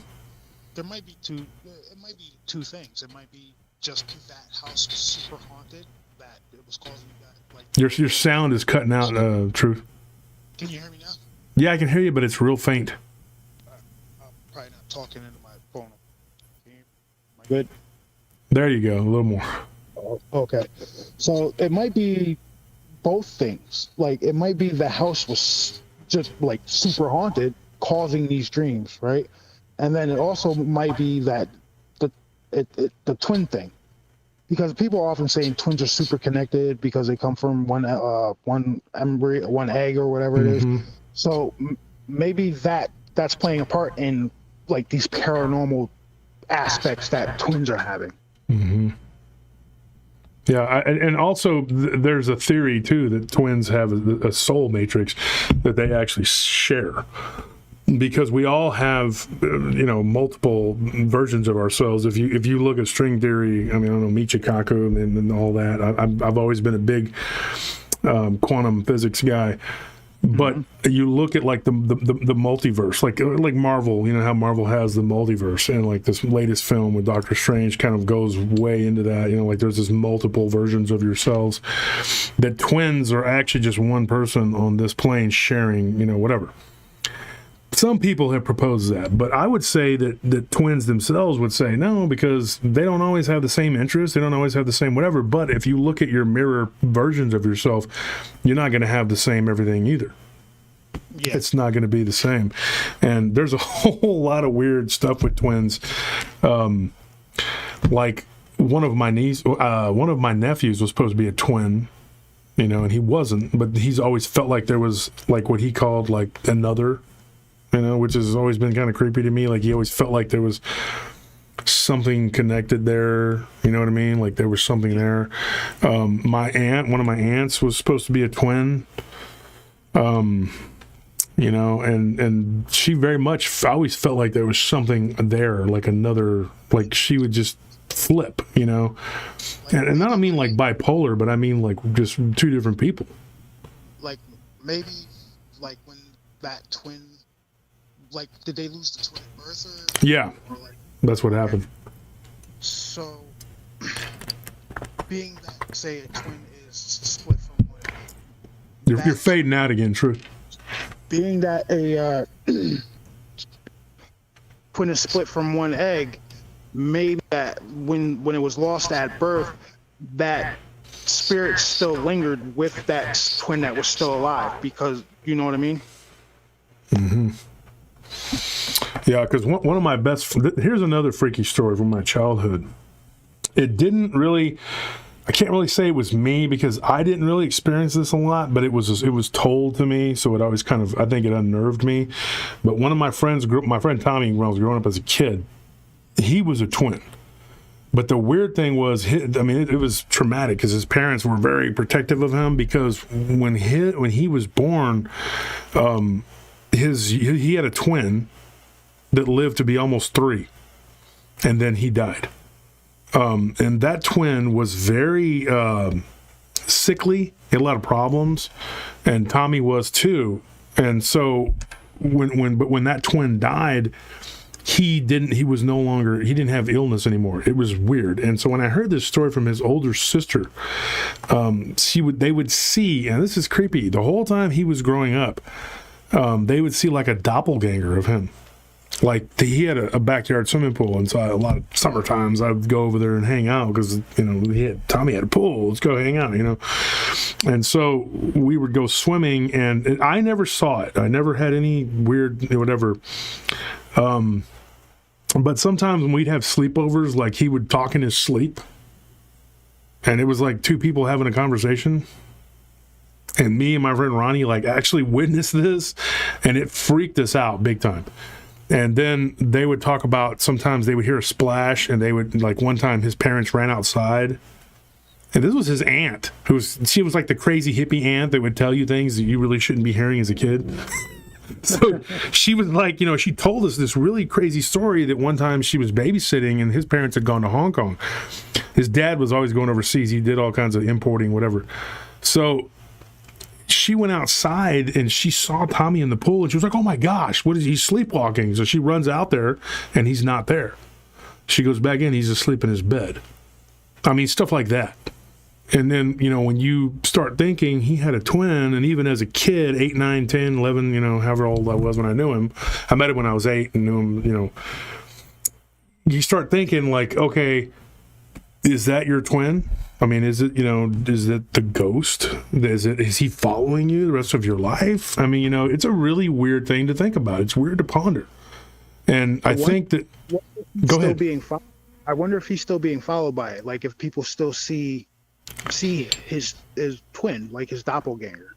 I haven't talked to him in years, and I couldn't find him on Facebook. I know people who know him though, and the last I heard, he was like selling insurance and out in East Texas. But that's a good. I'm going to look him up after this conversation. After we get off, I'm going to look him up and ask him. That'd be a great question to ask him. Like I said, I never saw anything other than the weird talking in his sleep, But people say I do that all the time too. Look at Nellie shaking her head. Like, okay, one day, let me tell you this truth, right? This is how they pick on me, right? Like, you're picking on a man who's afflicted, who's been fighting demons in his sleep, right? I've been doing this for a long time.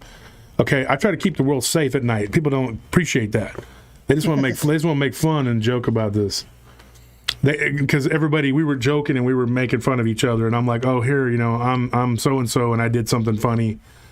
And then Anthony goes, well, I'm Wolf, and he goes, and then he wakes up, and I'm like, what?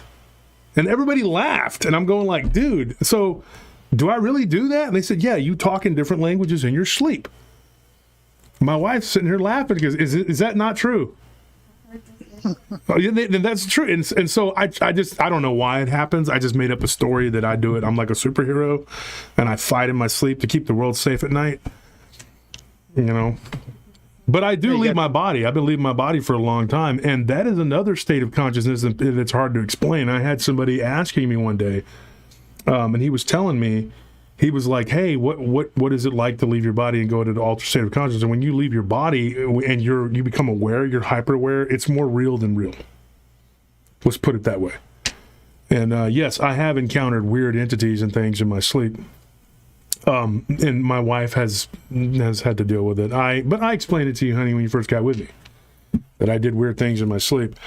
But like when you have been asleep, in recent memory, like let's say the last 10 years, have you had a talk with Bass and been like, hey, I had this weird dream, and then he says, yeah. Has that happened? Not in the last 10 years, no. No, but I haven't really been. It's weird. Don't really have dreams. Everything's more like deja vu. Oh, okay. When I'll dream that I'm doing something, and then like 2 days later, it'll happen, and that seems to be all I have now. And you removed this BB, this tracking still in the device. chin. Still in the chin. Oh my gosh. Okay, you're not going to take it out? No. No. Okay. It's not causing me any like pain or anything like that. So why mess with it? Yeah. I mean, if they want to monitor me work 7 days a week and play on YouTube every once in a while, hey, more fun to them, more power to them. Yeah. That's crazy. And the one that your brother had, it was on his foot, right? See, now I think it moved on him because a few years ago, Bass got really sick and he was put on a ECMO machine. You know what an ECMO machine is? Mm-hmm. So for anybody who doesn't know, they take two big tubes and surgically stick them in the side of your neck and they filter your blood. It's 24/7 dialysis. And I think that it might have been higher up on his body, but when that started, it moved down to his foot. Oh my gosh.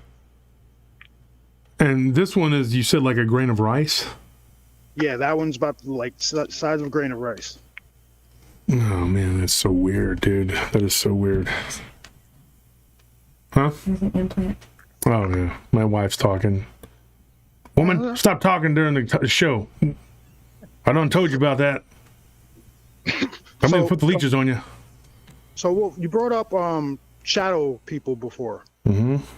I got a story to tell you, and it happened with the same cousin. Cousin's bad luck, bro. Go ahead. When we were 13, we played in a summer basketball league with my cousin, and we were down in Orange County hanging out at his house, and it might have played a part. He lived maybe like 6 houses down from a cemetery.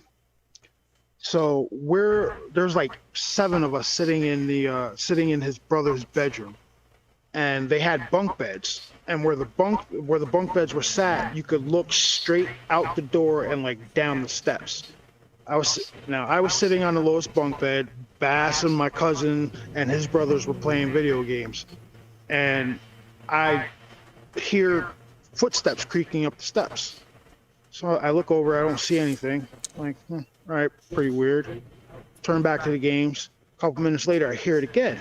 Look over, don't see anything. I'm kind of thinking it's their dog because they had a really mean collie named Spike, and I didn't want to see that guy. So I look over again and I don't see anything. I don't see a dog. So I'm like, what's going on? So I take the door and I close the door. A couple minutes goes by. The door creaks open. I'm like, what? And I hear the footsteps again coming up the steps. I'm like, what is going on? Now it's kind of an old house. So the way the door was, you could take the door handle off from like the outside, and that way it just wouldn't open unless you spun the handle from the inside. So I took the door handle off and closed the door. By this time, Bass is watching, my cousin's watching, his brothers are watching, and the door creaks open even wider. And now we're all looking down the steps, and we see a shadow of a man, a figure, I don't know what it was, come walking up the steps and go directly into the cousin's room that we had the white light experience with. Needless to say, like all 8 of us, we beat feet out of there, didn't go back to the house the rest of the night. Dude, how old were you when this happened? 13. 13. So this was okay. This was before the abduction. Yeah, this was like 6 years before that. Well, and you also said that one time you were driving to work and you saw something on the side of the road or something. Yep. So I work at I work at UPS. I'm a supervisor there. So I go to work at like 3:30, 4 o'clock in the morning. So this happened back in 2014, 2015. I was on my way to work, and on the road that I drive to, I drive this thing every day. It at one point it like dips down into like a little valley and then comes up. So I'm at that point where I'm like dipping down into the valley and I start coming up, and my headlights hit this figure standing on the side of the road. And as I'm getting closer, it it it turned its whole upper body towards my car and like was looking at me. And when my headlights hit the eyes, they lit up. You know what like a the safety vests look like, that bright yellow, greenish yellow color? The Yeah. eyes lit up like that. And then it turned its body and took a step off down the hill, down the embankment, and I couldn't see it. So I get to my job and I go upstairs and I tell everybody what just happened, and they all think I'm crazy. I'm like, what? I'm serious. I just saw this. And they're all laughing at me. So I immediately go downstairs, I call Bass at like 4:30 in the morning, and I start spazzing, telling them what I just saw, right? And I told them, yo, I am not going outside of this building until the sun comes up, because this happened as the crow flies like a mile away from the building. So I tell Bass that. He calls me up later on in the evening. He's like, yo, can you take me to where you saw this thing? I was like, I really don't want to go over there. I drive this road every day. I'm like, I don't want to go. He's like, yo, just come on, humor me. So we hop in there, we hop in my car and we go. It's in October, so it's dark out at like 7:30, 8 o'clock. We drive past a little area where I saw it, and we turn around and come back, and I park on the other side of the road. He gets out of the car and he starts walking over there. And I told him, I'm not getting out of the car.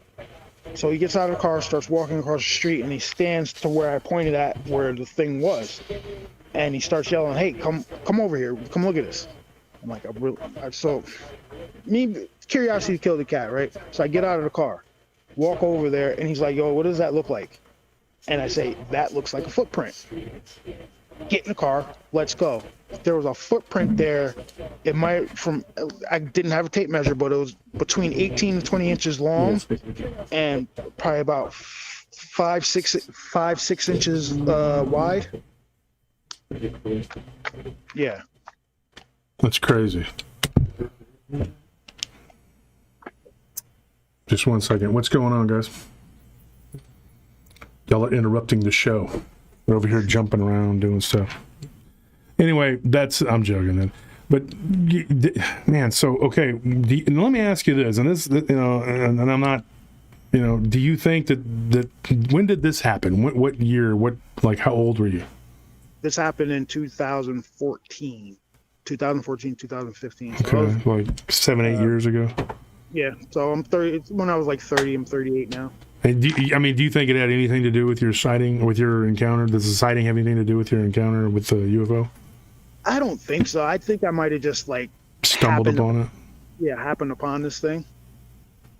Because Bass will tell you, his boss had a girlfriend who lived in that area, and like a few weeks after I saw this thing, she saw something standing on the side of her barn with the same colored eyes when the light hit it, and then it like ducked behind the barn. The weird thing too about let's talk about Bigfoot for just a minute. Mm-hmm. I had a guy recently telling me that and he saw something. He was on the show briefly, and he saw something at San Gabriel River.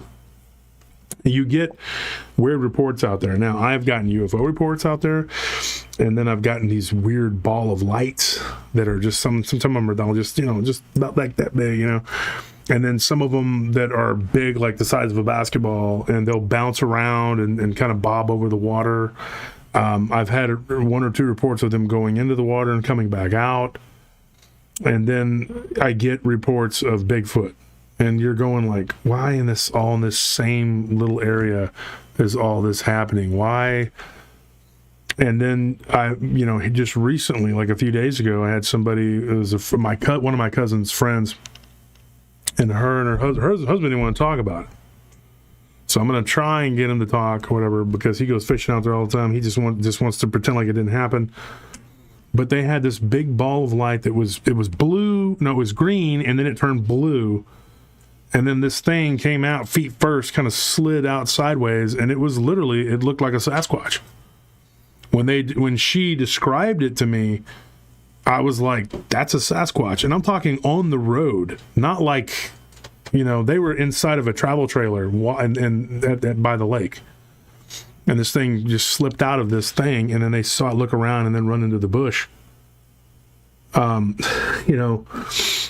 It just blows your mind, because you're like, what is that? And when we were, he says, Darkwood says, we had a plasma ball of light in the woods not long ago. Yeah. Now, switching course here to Dogman, and I'm talking to you about this because you're a fellow YouTuber, you do all this stuff. Switching channels here to Dogman. Now, there was a story on Paranormal Witness or Paranormal Survivor, one of those, and Linda Godfrey covered it too in one of her books. And I've been corresponding with Linda Godfrey for years. Whatever. 10 years ago, the first time I ever emailed her. And she was one of the first people to ever respond to me.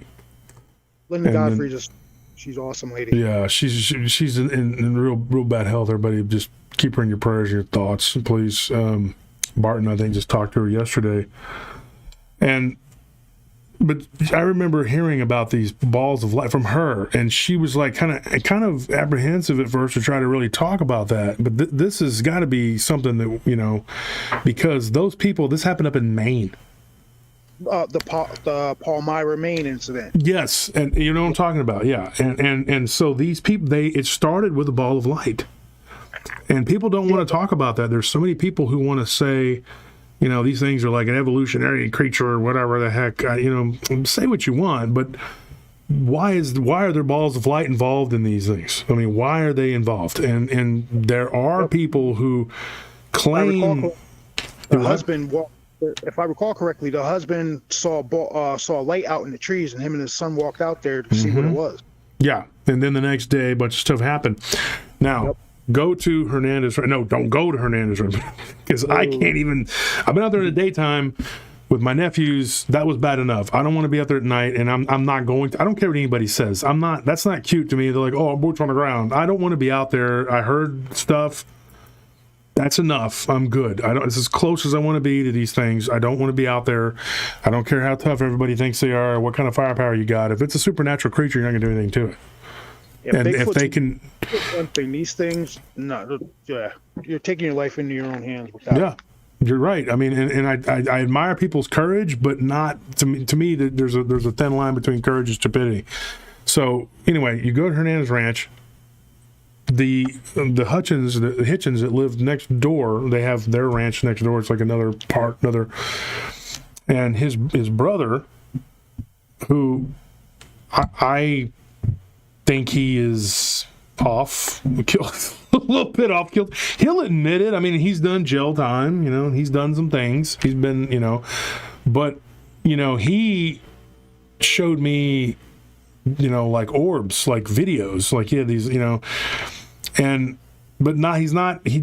thinks he's gonna do something with it or whatever. So hopefully he'll just let me have it eventually. But one of them was just like it flashed, and I used to have a picture of an orb from a place I worked at down off the Slaughter here in Austin, and it was a green one, and then I had one that was like a blue that had turned into like a pillar, and like I said, it was on my old email address. But this dude had one, and it was like an orb, like you could just see it, like it moved, it went, and then like when they started talking about it, as far away as it was, it just vanished, like it was gone. Now, is it a coincidence that there's this ball of light and then there's Dogman? I really have a hard time with that, because there's a place just south of Austin going toward Buda, and it's old San Antonio Road. It used to be the road you would take to go to San Antonio back before the interstate, which would have been back in the 30s, 40s, whatever. you go on this one lane little water crossing. It's not even a bridge. It's a bridge, but there's not even nothing on the sides of it. And I've had reports of a guy that was out. It's a good fishing spot. The fish kind of pool right there. And people will go out there, and this guy was fishing, and he sees this thing cross, like kind of a ball of light bounce across the creek right there. It's a very wide creek, kind of a small river, wide creek. And he sees this thing pop out of on the other side that looked like a white crawler, a pale humanoidal crawler. And it scared the heck out of him, but it looked like a vampire in the face. He said, dude, it looked like he was calling it a vampire. And it was when I was doing the research for the Hernandez Ranch, because we were doing security for development out there, and these guys worked out there. And this guy said, yeah, there was a guy, he's got a story, and so he was one of the workers, and he told us that story. And I thought it was very interesting. He goes, I was out there fishing, dude, and he goes, I saw it. He goes, he called it a vampire. I don't know what it is or whatever. But I just have a hard time thinking that there's no connection to that at all. All right, I mean, so hear me out. This might sound a little out there, right? What if this whole thing is an experiment, and whoever is running this experiment is using these orbs, say, as one part monitoring? Because, like as you said, as soon as those people started talking about it, it was gone. And the second aspect is like a dropping off device. Mm-hmm. Like how many reports have you gotten where people see these weird orbs, and then immediately they'll see a creature coming out of it, or not out of, if not out of it, right after they see it, they see a creature in that area. Mm-hmm. Yeah, you're absolutely right. And I had a guy who I told his story on my show. He's homeless, and it's hard. He has a phone sometimes he doesn't. And he told me a story, and I think this was the one outside of Little Rock. Anyway, he was walking back from the Walmart, and something followed him, and he gave me and my team this story. And I think Tony, my godson, interviewed him or something. But anyways, I talked to this guy once. He's a homeless guy, and he told a story maybe back in April. He gave me a crazy story. Like, he just sometimes, like I said, he's very sporadic. But he gave me a story, and he said I was at my camp, because he lives in out kind of in the woods area in a camp. And he said, and I had an incident with an orb. And he said that it came out of the wood, out of the clearing and through the woods where he was at, and it went right by his camp in front of him and like 5 other guys. And then right after that, there's this weird guy that comes walking out of the woods from that direction. And he just comes up and he talks like, hey man, what's going on? And he's like, he's wearing a white t-shirt, khaki pants. He was describing him to me like a normal guy. He was kind of balding, white male. He had really dark eyes. Couple tattoos. He just looked, and he said he looked like, like he was just like a homeless guy, And he said that they asked him, they're like, did you see that light that was going? He said no. And he says over the course of a week or so, we'd see this guy coming and going. And he said that there was more than one time where they saw a ball of light, and then this guy popped out, not out of the light, but he was in that area. Yeah, he was just happened to be in the area, so everybody got real suspicious of the dude. And he had a story, that he was from Texas, which is, and but it didn't really match up, because one of the guys, lived in Texas for a while and even stayed in Austin. And when the guy started describing Austin, because this guy said he had stayed here, that's when my friend, he said, hey, can you give me some information about Austin? And I gave him some landmarks, and he goes, this guy's lying. And when he told me, I said, that's absolutely, that is not correct. Because he was talking about a hostel that was, and he was talking about where it was at and whatever. That's not where it's at. And he's talking about the lake. And when he was describing different things, he wasn't getting any of the landmarks correct. And I said, I don't know where that guy is from, but he wasn't from Austin. Because he couldn't tell any of the places he stayed and stuff like that. And I was like, nah. I've been here since 91, dude, and I was like, and I've been coming here since I was a kid. And I know Austin, and that doesn't add up. And so I told him, I said, whatever happened to the guy? He says, well, he's gone. He just, one day, we never saw him again. And so then I wondered about that, and I thought, what if he's a person that's not really a person? Like, what if he's, I don't want to get all weird, whatever, but what if he's what if he's an alien? Or ultra-terrestrial, whatever you want to call it, interdimensional. What if he's just here to try to blend in and whatever? And he didn't give his backstory correct because he hadn't been here. You know what I mean? I don't know. I wondered about that. And he said if I had heard of anything like that, and I had only, I think once or twice. One was a story I got out of Port Arthur, Texas, and I got that one probably about a year ago. I think it was last summer, and somebody had said that they saw a human, not a humanoid weird like Bartonelli would write about the inhumanoid. No, it was a person, just an actual person. Like they were driving along and they see this blue hole. It was a family of 3 people. It was a dad, mom, and the daughter. And they see this blue hole and this guy just jump out of it. And it was just a man carrying a backpack. Oh. Like right there in Port Arthur. Yeah, it's crazy. I got in my email and I was just like, what in the heck? What is that? You think maybe time travel? That crossed my mind because I was like, I don't know. It's just, and if anybody hasn't, you check out Nick Redfern. He's written a book, good friend of mine, Nick. He's written a book about time travel. I have some. In fact, that'll be the giveaway book, folks. If anybody wants to leave a comment for the official link on Paranormal Round Table, I'll send you a copy of Nick Redfern's book about time travel. It's autographed and everything.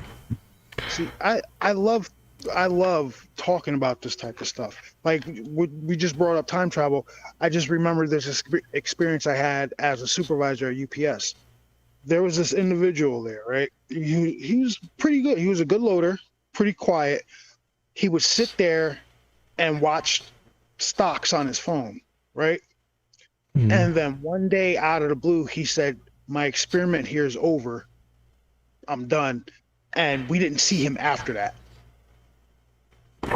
Okay. Yeah. All right. Like we still this happened like 5 years ago, and we still talk about this like maybe at least once a month. That is so weird. Yeah, he'd sit there, watch the stocks, grab his packages off the belt while still watching the stocks, and then he was like, "My experiment here is done." That was it. Nobody ever heard from him again. Nobody ever saw him again. And here's the other thing too. And I'm going to ask this because, like you, Truth, you're African American. The guy that you saw do that, was he black, Hispanic, white, Asian? What was he? He's a Caucasian guy. Caucasian. That's the thing. There is no pattern. You can't it's like you can't pin it down and go, oh, it's a black guy, it's a white guy, or they're this or that. There's no pattern to these things. Like the reptilian dude, he was African American, but the guy that I encountered that I still think was a reptilian at the club, he looked like a white guy, but he had like a friend who looked Arab. But it's like if we're talking about being deceived by aliens, reptilians, time travelers, whatever, they run the gamut. There is no pattern to it that I've seen, because I have taken so many and tried to say, okay, what about middle-aged people? What about certain people of a certain religion, race, gender? It just transcends everything. There's no pattern. You can't.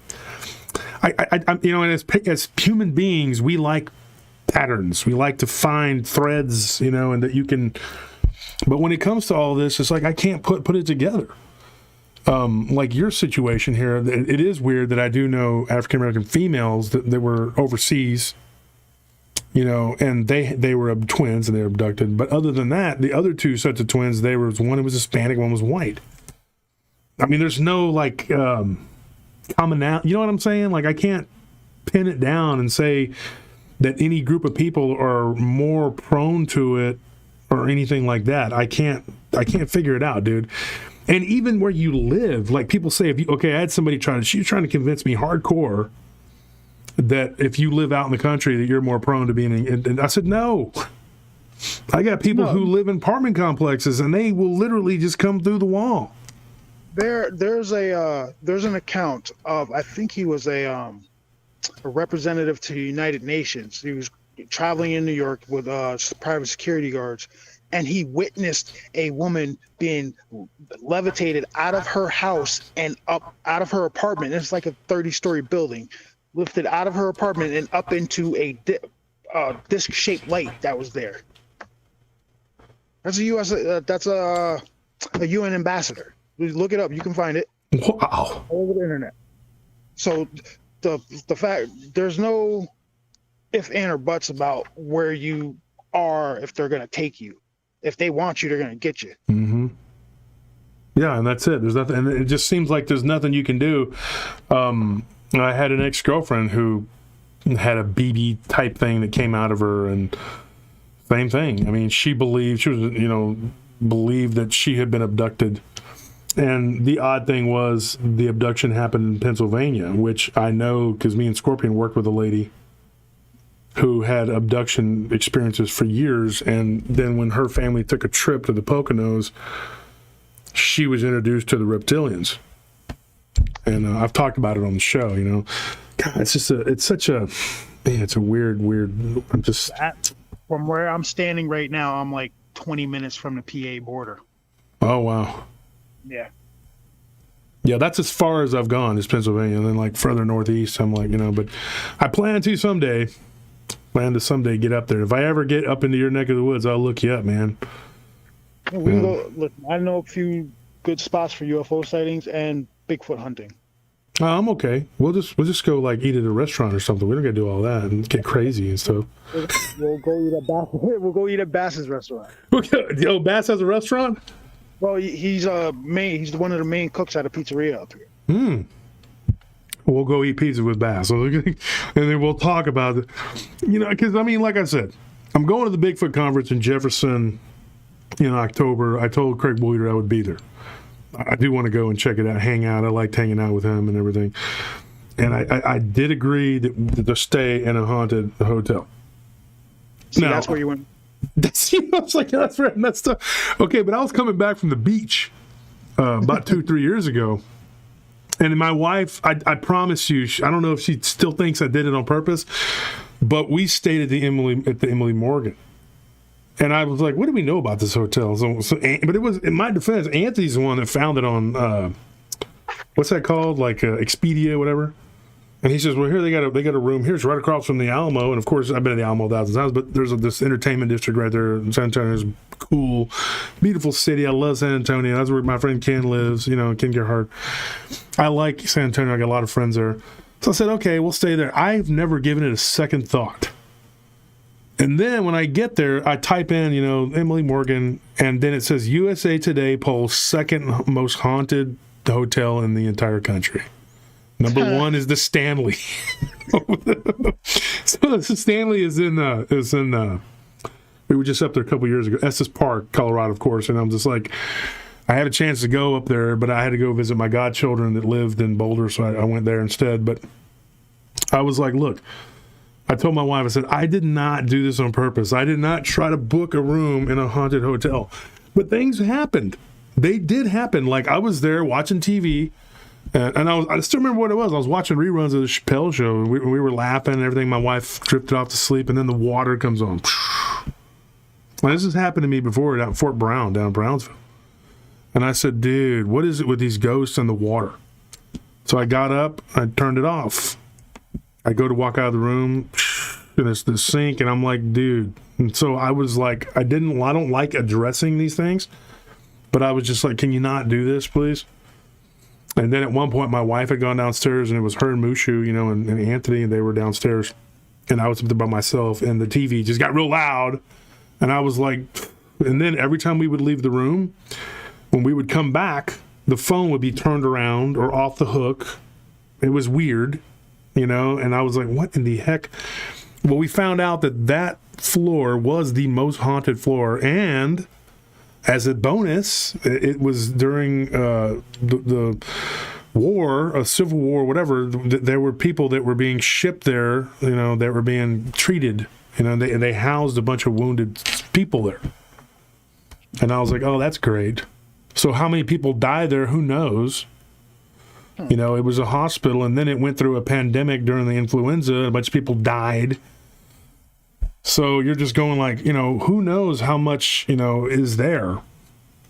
And then when I talked to one of the people at the front desk, she was a very nice lady, and she said, yeah, this place is haunted. She was just very, you know, she goes, we're not supposed to talk about it, you know, but you already know. And I was like, yeah, there's an article about it. And she was like, yeah, it's very haunted.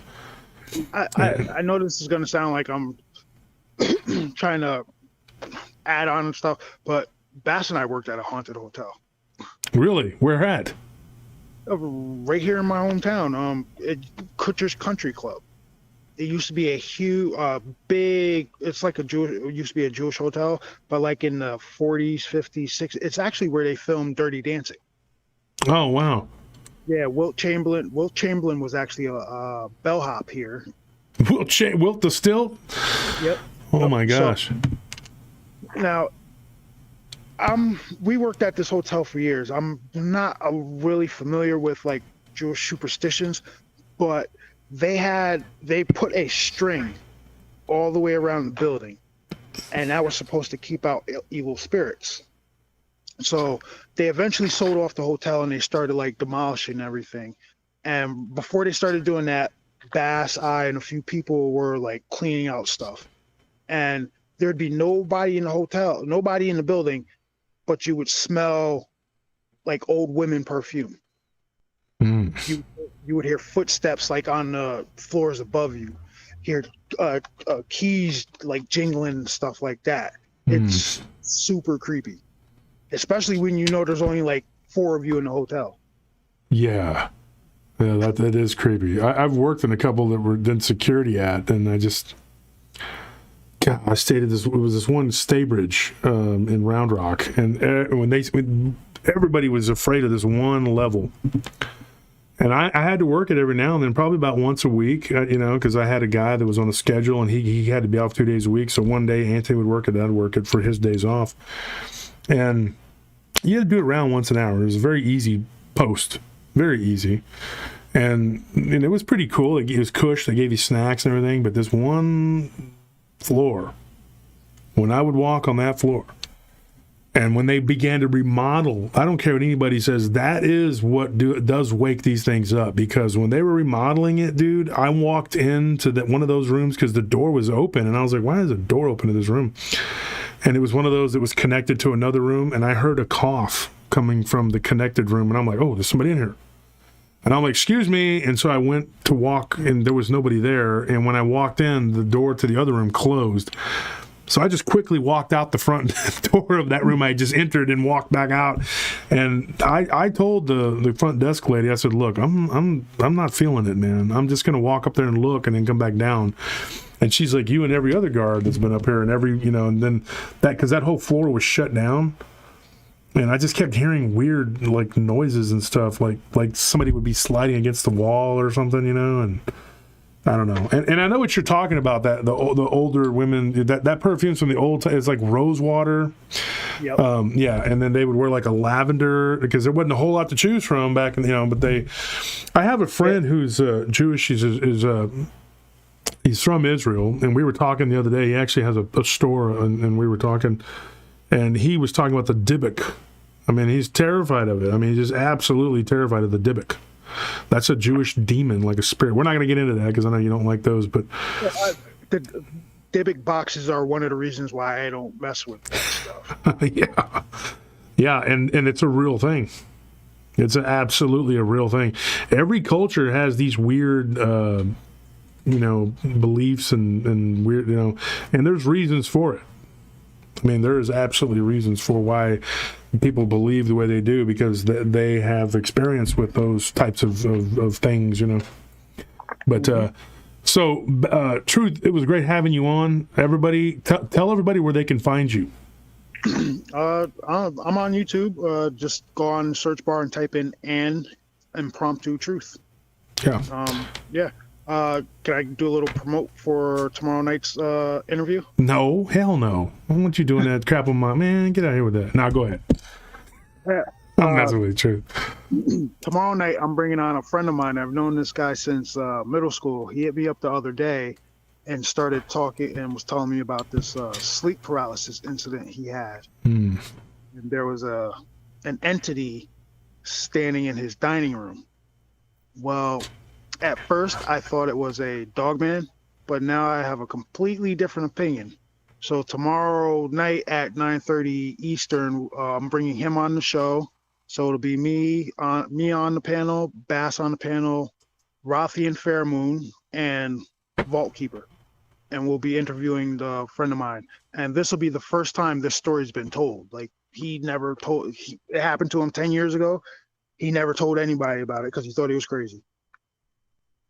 Wow. So that and then I guess the last when am I coming on your show? Because I haven't been invited. I'm just whenever you want to come on, man. When I get just let me know when, and if I can find the time. I will. I'll make time for you. I'm messing with you. I usually do things on Thursday because Thursdays are when I only work at one job, so I have like the day to do stuff. Mm-hmm. So Thursdays when you usually drop. Yep. Yeah. Oh, and the last thing, you were making 3D printed deals. Are you still doing that? Yeah. Okay. Because I definitely would like to have some. You're coming to the conference, right? You and Bass, you're coming to the conference? Of course. We got VIP. Yeah. Heck yeah, man. August. I get to meet you guys. That'd be awesome. Dude, when you come, make sure that you don't bring any of those spooks from the Catskills. We don't want any demon cats. We don't want any ghosts from the Jewish hotel. We don't want any. Just please leave them there. I can't promise that. Oh my gosh, because I was joking with a friend of mine the other day, and he's down in Florida, and he's got all these weird things. And I said, "You're coming to the conference?" He says, "Yeah, and I'll be bringing the skunk ape and everything else." I said, "Don't." They have all these different people from everywhere bringing all the weirdness. I can bring the Headless Horseman. Yeah, Sleepy Hollow. There you go. There's another one. And I have a quick question for you before you leave. Do you think that you could make up some of those those 3D for the conference? I actually printed a Mothman figure that came out pretty well. I can do a few Mothman, some Bigfoots. Yeah, hit me up and let me know, and we can make an order. Like maybe you can, and then you could bring it down to the conference, and we can. Yeah. Me, Bass and I will be driving down. Cool. You guys be safe, okay? And if you need anything, you got my number. You know where to reach me. Just hit me up, man. James, it was good talking to you. Impromptu Truth, ladies and gentlemen. Tomorrow he's going to have a guy on talking about sleep paralysis, very creepy subject. And it was a pleasure bringing you on. And Vault told me that you were going to be a good guest. Like the other day he called me and said, he's going to be a good guest. Don't worry. And I was like, yeah. So sorry that you went through that, but I mean, well, one day if I go through the hypnotic regression, I'll come on. You'll be the first one I give the story to. Well, only do it if it's something that you feel comfortable with. I mean, if you feel any misgivings at all, don't do it. I'm getting old. I'm almost 40. I'll be 47 next month. I'm like, you're getting old. Come on, man. I'm old. That means I'm ancient if you're getting old, Because I mean, I would be, remiss if I just said, look, just go ahead. No, you do what you got to do. Like you feel like it's something you want to do, but if you don't want to mess with it, don't mess with it. You do what's in your comfort zone. It's only because I think about it. Like I've heard those Barney Hill tapes, and those are terrible. You know what I mean? So, yeah, I'm giving it some thought. Yeah. Well, folks, we'll see you. And if you guys come to the conference, Truth will be there with his brother Bass. The stories, crazy stories, dude, and good talking to you, man. Thanks for being a guest. Definitely. Thank you for having me on. And most of all, thanks for being a friend, too. Definitely. Thank you, man. Yeah, Truth. I'll see you. Yep. Take it easy. All right. Bye. Bye. So that was Truth. James Watson, good friend of mine. His show, An Impromptu Truth. Like he says, he talks about all kinds of weird stuff and anything from fishing to cooking to ghosts to Bigfoot, alien abduction. Check it out. So I wanted to say something about the conference. If you haven't gotten your tickets yet, there's not going to be a lot of left. I mean, I'm telling you right now, you got to get them now, because it looks like probably I'd say we'll be out by mid-July. I don't think that there'll be anything left, because we're looking at like probably stopping the sale of the tickets. At least I am. At probably 50 less than what we were shooting for, because I want to make sure that everybody can fit into the building comfortably, and that we are. Another thing I wanted to get your opinion on, which me and Ken, he keeps reminding me of this, and Ken is Ken, but he doesn't think that we are going to be able to go past 6 p.m. on Saturday of the 13th. He's like, oh, people are going to be tired, they're not going to want to go, blah, blah, blah. You tell me, people that want to go to this conference. Because I'm willing to go till 9 or 10 o'clock at night, just so everybody can be heard. Another thing, if you're out there and you're listening to this, you know who you are, Mr. Dogman Whisperer. You reached out to us asking if you bought a ticket, if you would be allowed to go to the conference. And me and Ken, we talked about it. And I'm a big proponent of freedom of speech. So I don't believe that I can tell you no, not to go. So if you want to go, go. Buy a ticket, by all means, go. If you are listening, okay, and you want to buy a ticket and you want to be out there, now we don't have room for you to be a speaker, because we have too many people already. We don't have enough, whatever. But if you want to go, you can go. And if you want to be in the audience and ask questions to people on the panel, because, folks, even though I don't agree with this man, I don't get along with this guy, I'm going to prove to you that if anybody wants to go to buy a ticket, they can go buy a ticket. And I will talk to you. Okay, we don't have to argue and fight either. We can talk like adults. We're all adults. We're not in daycare. Yeah, I talk trash. I say whatever, and I'll say whatever I say on here to your face too. What do I have to be afraid? I don't care. What do I care?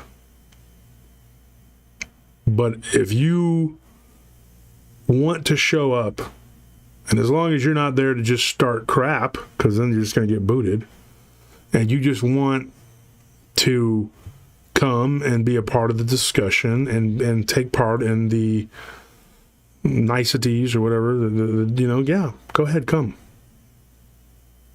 I'm formally allowing you to come to my conference, Mr. Dogman Whisperer.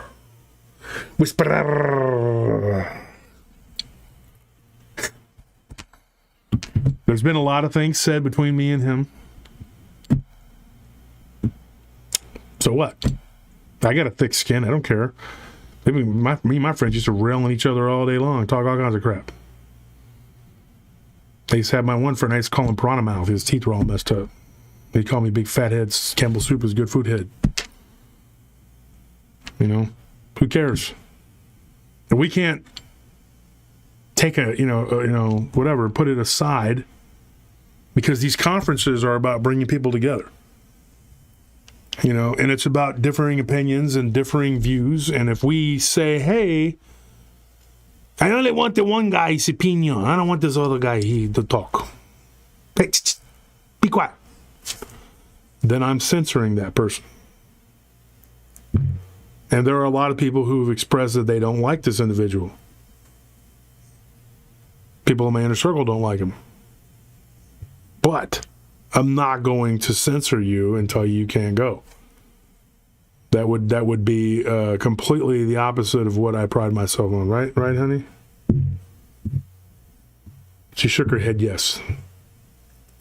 You gonna answer? Now she's shaking her head no. Now I'm thoroughly confused. I'm just kidding. It is one of these things where you got to practice what you preach. My guest that's supposed to come on next Tuesday, I had issues with him at one time. So what? You bury the hatchet, you move on, and So next week, next Tuesday, folks, you got to tune in next Tuesday because it's going down right here on PRT. I'm going to have a very controversial guest on next Tuesday. And me and this individual have gone at it. Oh, yeah. But we're not against each other. But he's going to come on this coming Tuesday. He's supposed to come on tonight. But it didn't happen. But I was glad to have Truth on. It worked out great. Because I had asked Truth a few days ago, and I was like, hey, man, you know.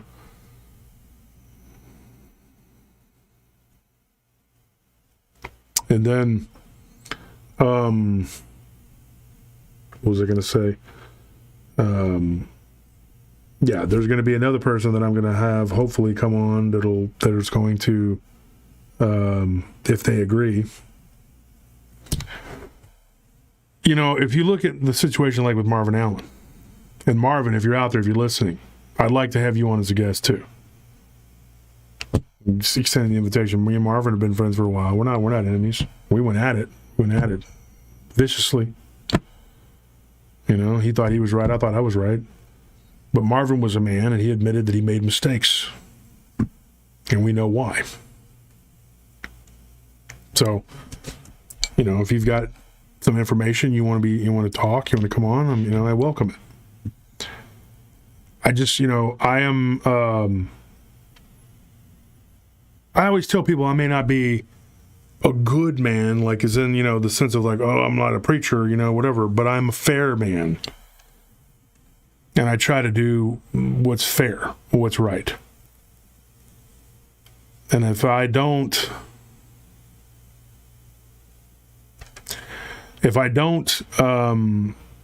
let people speak and have their voice heard and their opinions told, then that's a suppression of freedom of speech, and I don't believe in that. So, this everybody knows. And I'm sorry if I made anybody mad about the pit bulls. These land sharks that you guys love so much, I just think that they are adorable. And when they gently kill people, I'm just...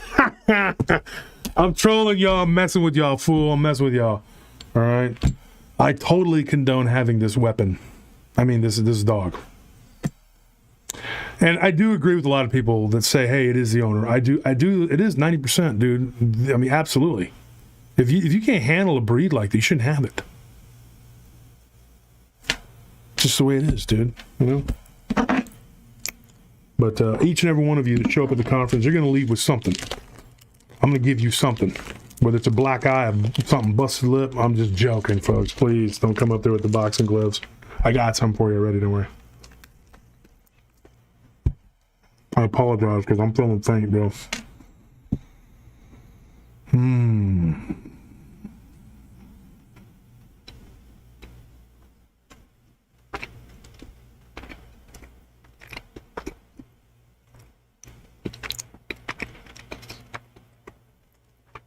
Everett, you got to get in touch with me. Hit me up so we can bring you on.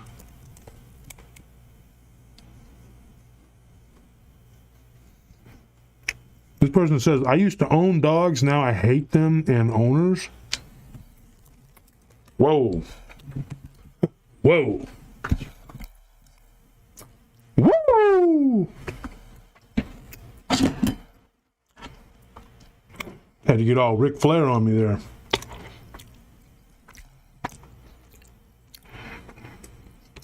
Why do you hate dogs? That's crazy. I don't know why you be hating dogs. Well, it's kind of a long story. Well, I got time. Well, okay. Years ago, I was a very wealthy man. I walked into Texas Station. It was near Rainbow Boulevard, Las Vegas. I was at the crap table. And I was hitting 777. And the Labrador walked up to the table. My luck went to shit. I lost everything. If only that lab wasn't there. I've pondered it many nights.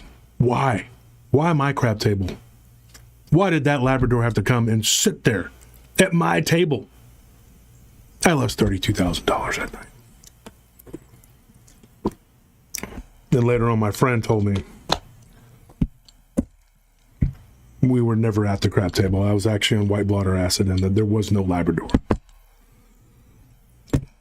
I was in a crack house in Tupelo, Mississippi. I still don't know where I went wrong.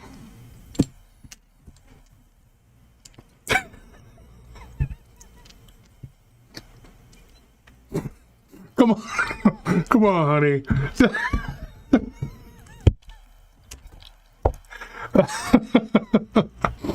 Is that because I mean, you know, like, why would you just hate dogs? I was like, I hate soccer, and I hate when people do it around me.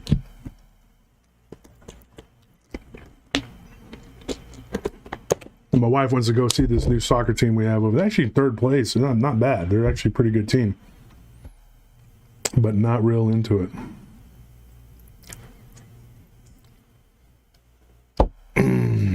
I don't like dogs, and I don't like dog owners. Oh, they just smack down on a dog owner. Oh.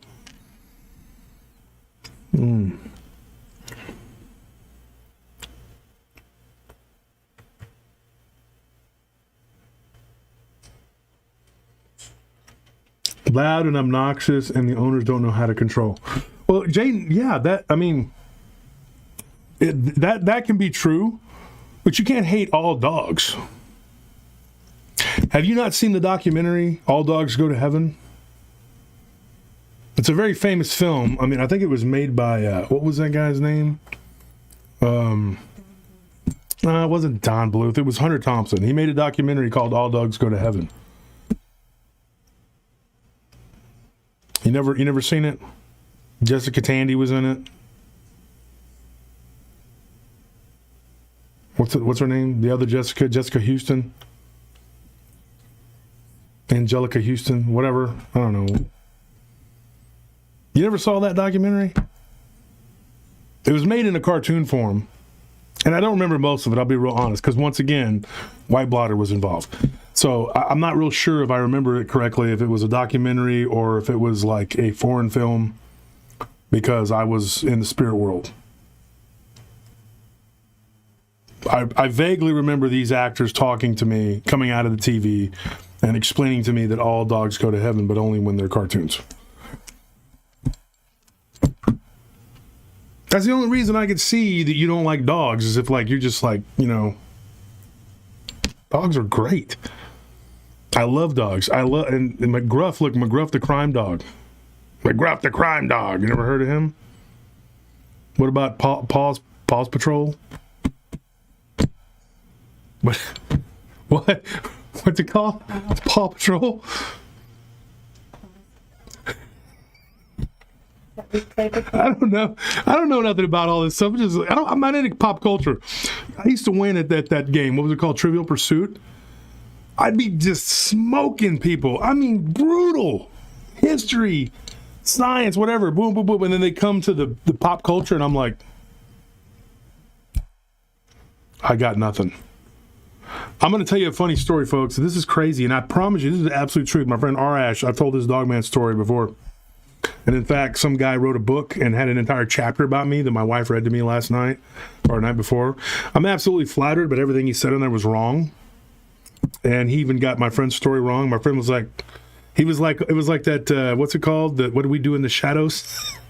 What the hell? We never did any of that shit. I don't know what the hell he was talking about. Just look it up. It's Jim Hoffman. He wrote a book. I mean, he seems like a super fan. I don't want to be mean, but it's not correct. You know, not all of it anyway. So anyway, you know, you got this, can you get a wet wipe? I got protein chocolate bar all of myself. So anyway, there's this whole story I want to tell you. Let me get the stuff out of my tea first.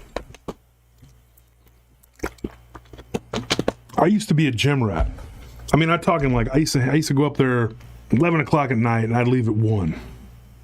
And I would lift really, really heavy. And I had a whole little group of friends, my boys from back in the day, and we would all go up there and lift late. And I used to throw some massive weight up, bro. I mean, I'm not lying. Boy, those were the days. I get on there with 250, 39 times. I had witnesses, man. 39 times. We didn't have the camera phone worth of crap back then. You know, you didn't have all that. But I threw up massive amounts of weight. And we're there lifting, and I see Britney Spears on TV. And Britney Spears was like on TV like all the time. Like she was like, I'm telling you, this woman was like always, every time I would see a video, it was her. But every time I saw her, she looked a little bit different. Like it was like, I could put my finger on it, but I was like, she looks different every time I see her. And my friend Arash, she's like, dude, that's not Britney Spears. Like I'm supposed to know this. I don't know anything about these people. He said, that's Christina Aguilar. So what is it? Christina Aguilera. Right? I think I said it right. I'm like, who the hell is that, dude? I was like, that's Britney Spears, right? He goes, and then there was another one, Jessica Simpson. I remember her name. And I said, so, and I said, well, I just saw her yesterday, and I said there was a song that was kind of catchy that she was, you know. And he goes, that's Jessica Simpson. And all these grown ass dudes started laughing at me. These guys are all big, muscular dudes, and they know who these people are. And I said, all y'all are stupid. Y'all all stupid, man. Why? As a Squid, you know you were there. D, Diablo, Scorpion, R Ash. All y'all were there. Big Don was there. Y'all my friends from back in the day. Y'all probably watching right now. And y'all thought it was funny. Because I didn't know who these people were. Yes, I thought they were all the same person. I thought Jessica Simpson, Britney Spears, and Christina Aguilar were the same person. Okay, sorry. I knew Shakira was different. She was smaller and looked a little different, so I knew that her name was very unique. So I actually thought these were all the same person. And it turns out they were all part of the Mickey Mouse Disney Club or something like that. Is that correct? They were all part of the Mouse Club or something? I don't know. Yeah, and these guys were like, oh. My friend Reggie, all y'all were all laughing, thought it was funny. I'm like, I know about real stuff. I know about history. I know about politics, geopolitics, science. You know, real things. Sorry, I didn't know. And then, I'm going to be real honest with you, I thought his name was Justin Bieber. Nelly's over here laughing. You know, Nelly, because I don't know this stuff. He's got some video called, you know, Yummy Eats or something. Where and so somebody played the video. They sent me the video. And it's one of those, what's it called, honey? Where they do the fake video. It's not the real. And he's all, yum. You know, he's not really singing. Spoof. I can't. And I thought that was the real, because I don't know anything, because I don't watch this, I don't listen to this, I don't partake in any hip hop type of whatever this called. What is this music called? The poppy pop. I don't know what it's called. Bubblegum. I have no clue about this. I ignore it. Like I go to the gym, and I like working out there, but they'll play the worst heavy metal that they could dig up from the depths of hell, the most satanic, heavy, just gross, whatever. And then they'll play the worst rap that has ever been thought up from the depths and the bowels of Hades. And everybody's just like, oh, it's music, you know, they complain. I don't care. Like people will wear head buds, whatever. I don't like them. I can't wear them in my ear while I'm working out. I just tuned it out. I worked at a hip hop club for years, and I don't even remember any of the lyrics to any of the songs. I remember Rollin', Hatin', Dirty. And I remember, what was another one? Rolling down the highway. Make it like a honey hole way. I don't know, something better way. Those are the only two things I remember from all those years, because I don't care. My friend worked at a country western bar. I'd go in there, and all I heard, sadness, dog, truck, gun, woman. That's all I ever heard, and I never cared. I didn't listen to it. I don't know who any of these people are. I don't know Ted McGraw from Tim McGraw. I don't know who these people. I don't care. Never gave a crap. And then people like, oh, these people, that you're supposed to know all these people. I don't know who Justin Bieber is. So I thought that was an actual song. And I said, dude, the music is bad, but it's getting really bad. So I'm over here telling my wife, I'm like, this video is horrible. And she goes, that's not even the real video. That's a spoof. Could have fooled me. I thought that was him. I thought that's how Justin Bieber sounded. I can't name any of his music either. I mean, I couldn't tell you one song. I don't, In fact, the only thing I learned about hip hop was Bart Baker. You ever heard of Bart Baker? He's so funny. His channel's still up, but he's living like in China or some craziness. Yeah, he has. The only reason I know anything about hip hop is because I would watch Bart Baker, and then I would have to go back and actually listen to the Lady Gaga's Kaka, whatever her name is, which I thought she was another clone of Christina Aguilar. I thought she was I was like, oh, there it is again. It's like Village of the Damned or something. Like these same people, they look like, And then Eminem, and I kind of like some of it. I think it was the moment the music throwing up spaghetti. I don't know, something like that. There was a song I liked back in the day. It was kind of like that. I don't know. And I only knew about that because I heard Dave Chappelle singing it, and I went back and said, oh. But there were all these like, there it is right there. Corley Cantor says, want to be a baller, shot caller, 20-inch blades in the Impala. Lil Troy. There you go. And I actually met some of these people. Like Lil Kiki and all these other rappers. So they did concerts. Didn't listen to their music. I guarded them when they were doing their shows, but I would DJ Screw. And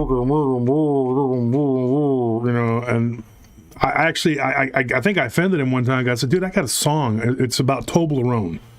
I was like, hear me out. It's chocolate chew, caramel chew, and he was like, and I was like, you don't like it?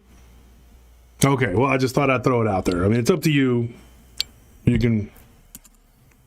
I got to meet Vanilla Ice, but he was playing like metal or whatever. And then we met Diablo's on the chat. We got to meet 18 in life. You got it. Okay, what is that band called? Young? No. Come on, I hope Diablo's listening. What's that band called? What is it? Park Avenue leads to Skid Row. There you go, Skid Row. We got to meet them. We got to meet LA Guns and some other goofy guys with long hair that were too old to be having long hair. And if you're listening, guys, I mean that with the most offense. What I'm saying is when you get to a certain age, long hair is just not cool anymore. Once you're grayed out, and so it's probably stop. Just stop. Somebody says, what type of music? I mean, I'm into all kinds of music. I just don't like the people that sing it. Skid Row. Skid Row. There you go. Diablo. You got there you go, Diablo. Finally remember. You remember that, D? Like, we were there at the concerts they would have, and they had like Great White or something, before they burned a bunch of people up or whatever. I mean, there was a bunch of bands that, they were coming in there and, we met Snoop Dogg, or somebody says Snoop. We met him at the festival. What's it called? That South by Southwest we did security. When I had to get paid. So we ended up with like 20 cases of liquor. But yeah, things are the way they are, and it is what it is. And I'm sorry, I don't know a lot about pop culture. Because if I pollute my brain with all that stuff, then I'm not going to be able to tell you about the stuff that you want to hear, the real stuff. Yeah, I'll tell Willie Nelson his long hair is not. I don't like Willie Nelson. Don't like him. I don't care about Willie Nelson. his fan base is ridiculous. They don't realize how much he dislikes them. He dislikes his fan base. That's all I'm going to say. I am not on his team. Sorry. Yeah, I mean, if you are a person who digs socialism, maybe I'm not your champ. It's as simple as that. Anyways, folks, we had a good time tonight. He said skid mark. There you go. Skid Rat and Warrant. Yeah, they were all there. We met all those guys. All those people back in the day. And I can't even tell you what him looked like. I just remember Rob Van Winkle because I remember him. He was a very nice guy. Those people probably don't remember me either. You know, but whatever. Yeah, Diablo is a metalhead, he's for sure. So, yeah, guys, anyways, I'm sorry that I didn't know that those were different people. I thought those were all just one Barbie. Village of the Damned.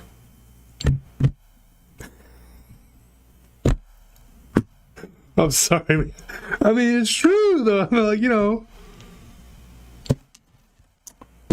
You want at the moment, spaghetti, vomit, my mom, spaghetti. Dun dun dun dun dun dun dun dun dun dun dun dun something something. My shirt's sweaty. I'm ready. Riding dirty, chameleonaire. There you go. Thank you, Blue Cruise. I appreciate that. That's awesome. You help a brother out over here. I'm trying to figure out, you know. It's actually Rob Van Winkle, Holly, not Rip Van Winkle. It's Rob Van Winkle. Or isn't it Rob Van Winkle? That's his name, right? You know, right?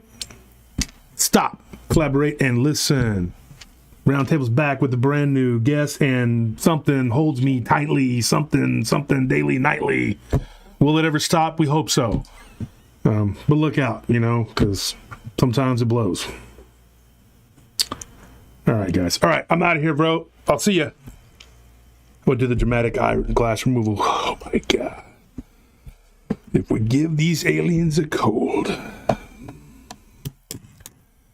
maybe we can save the human race.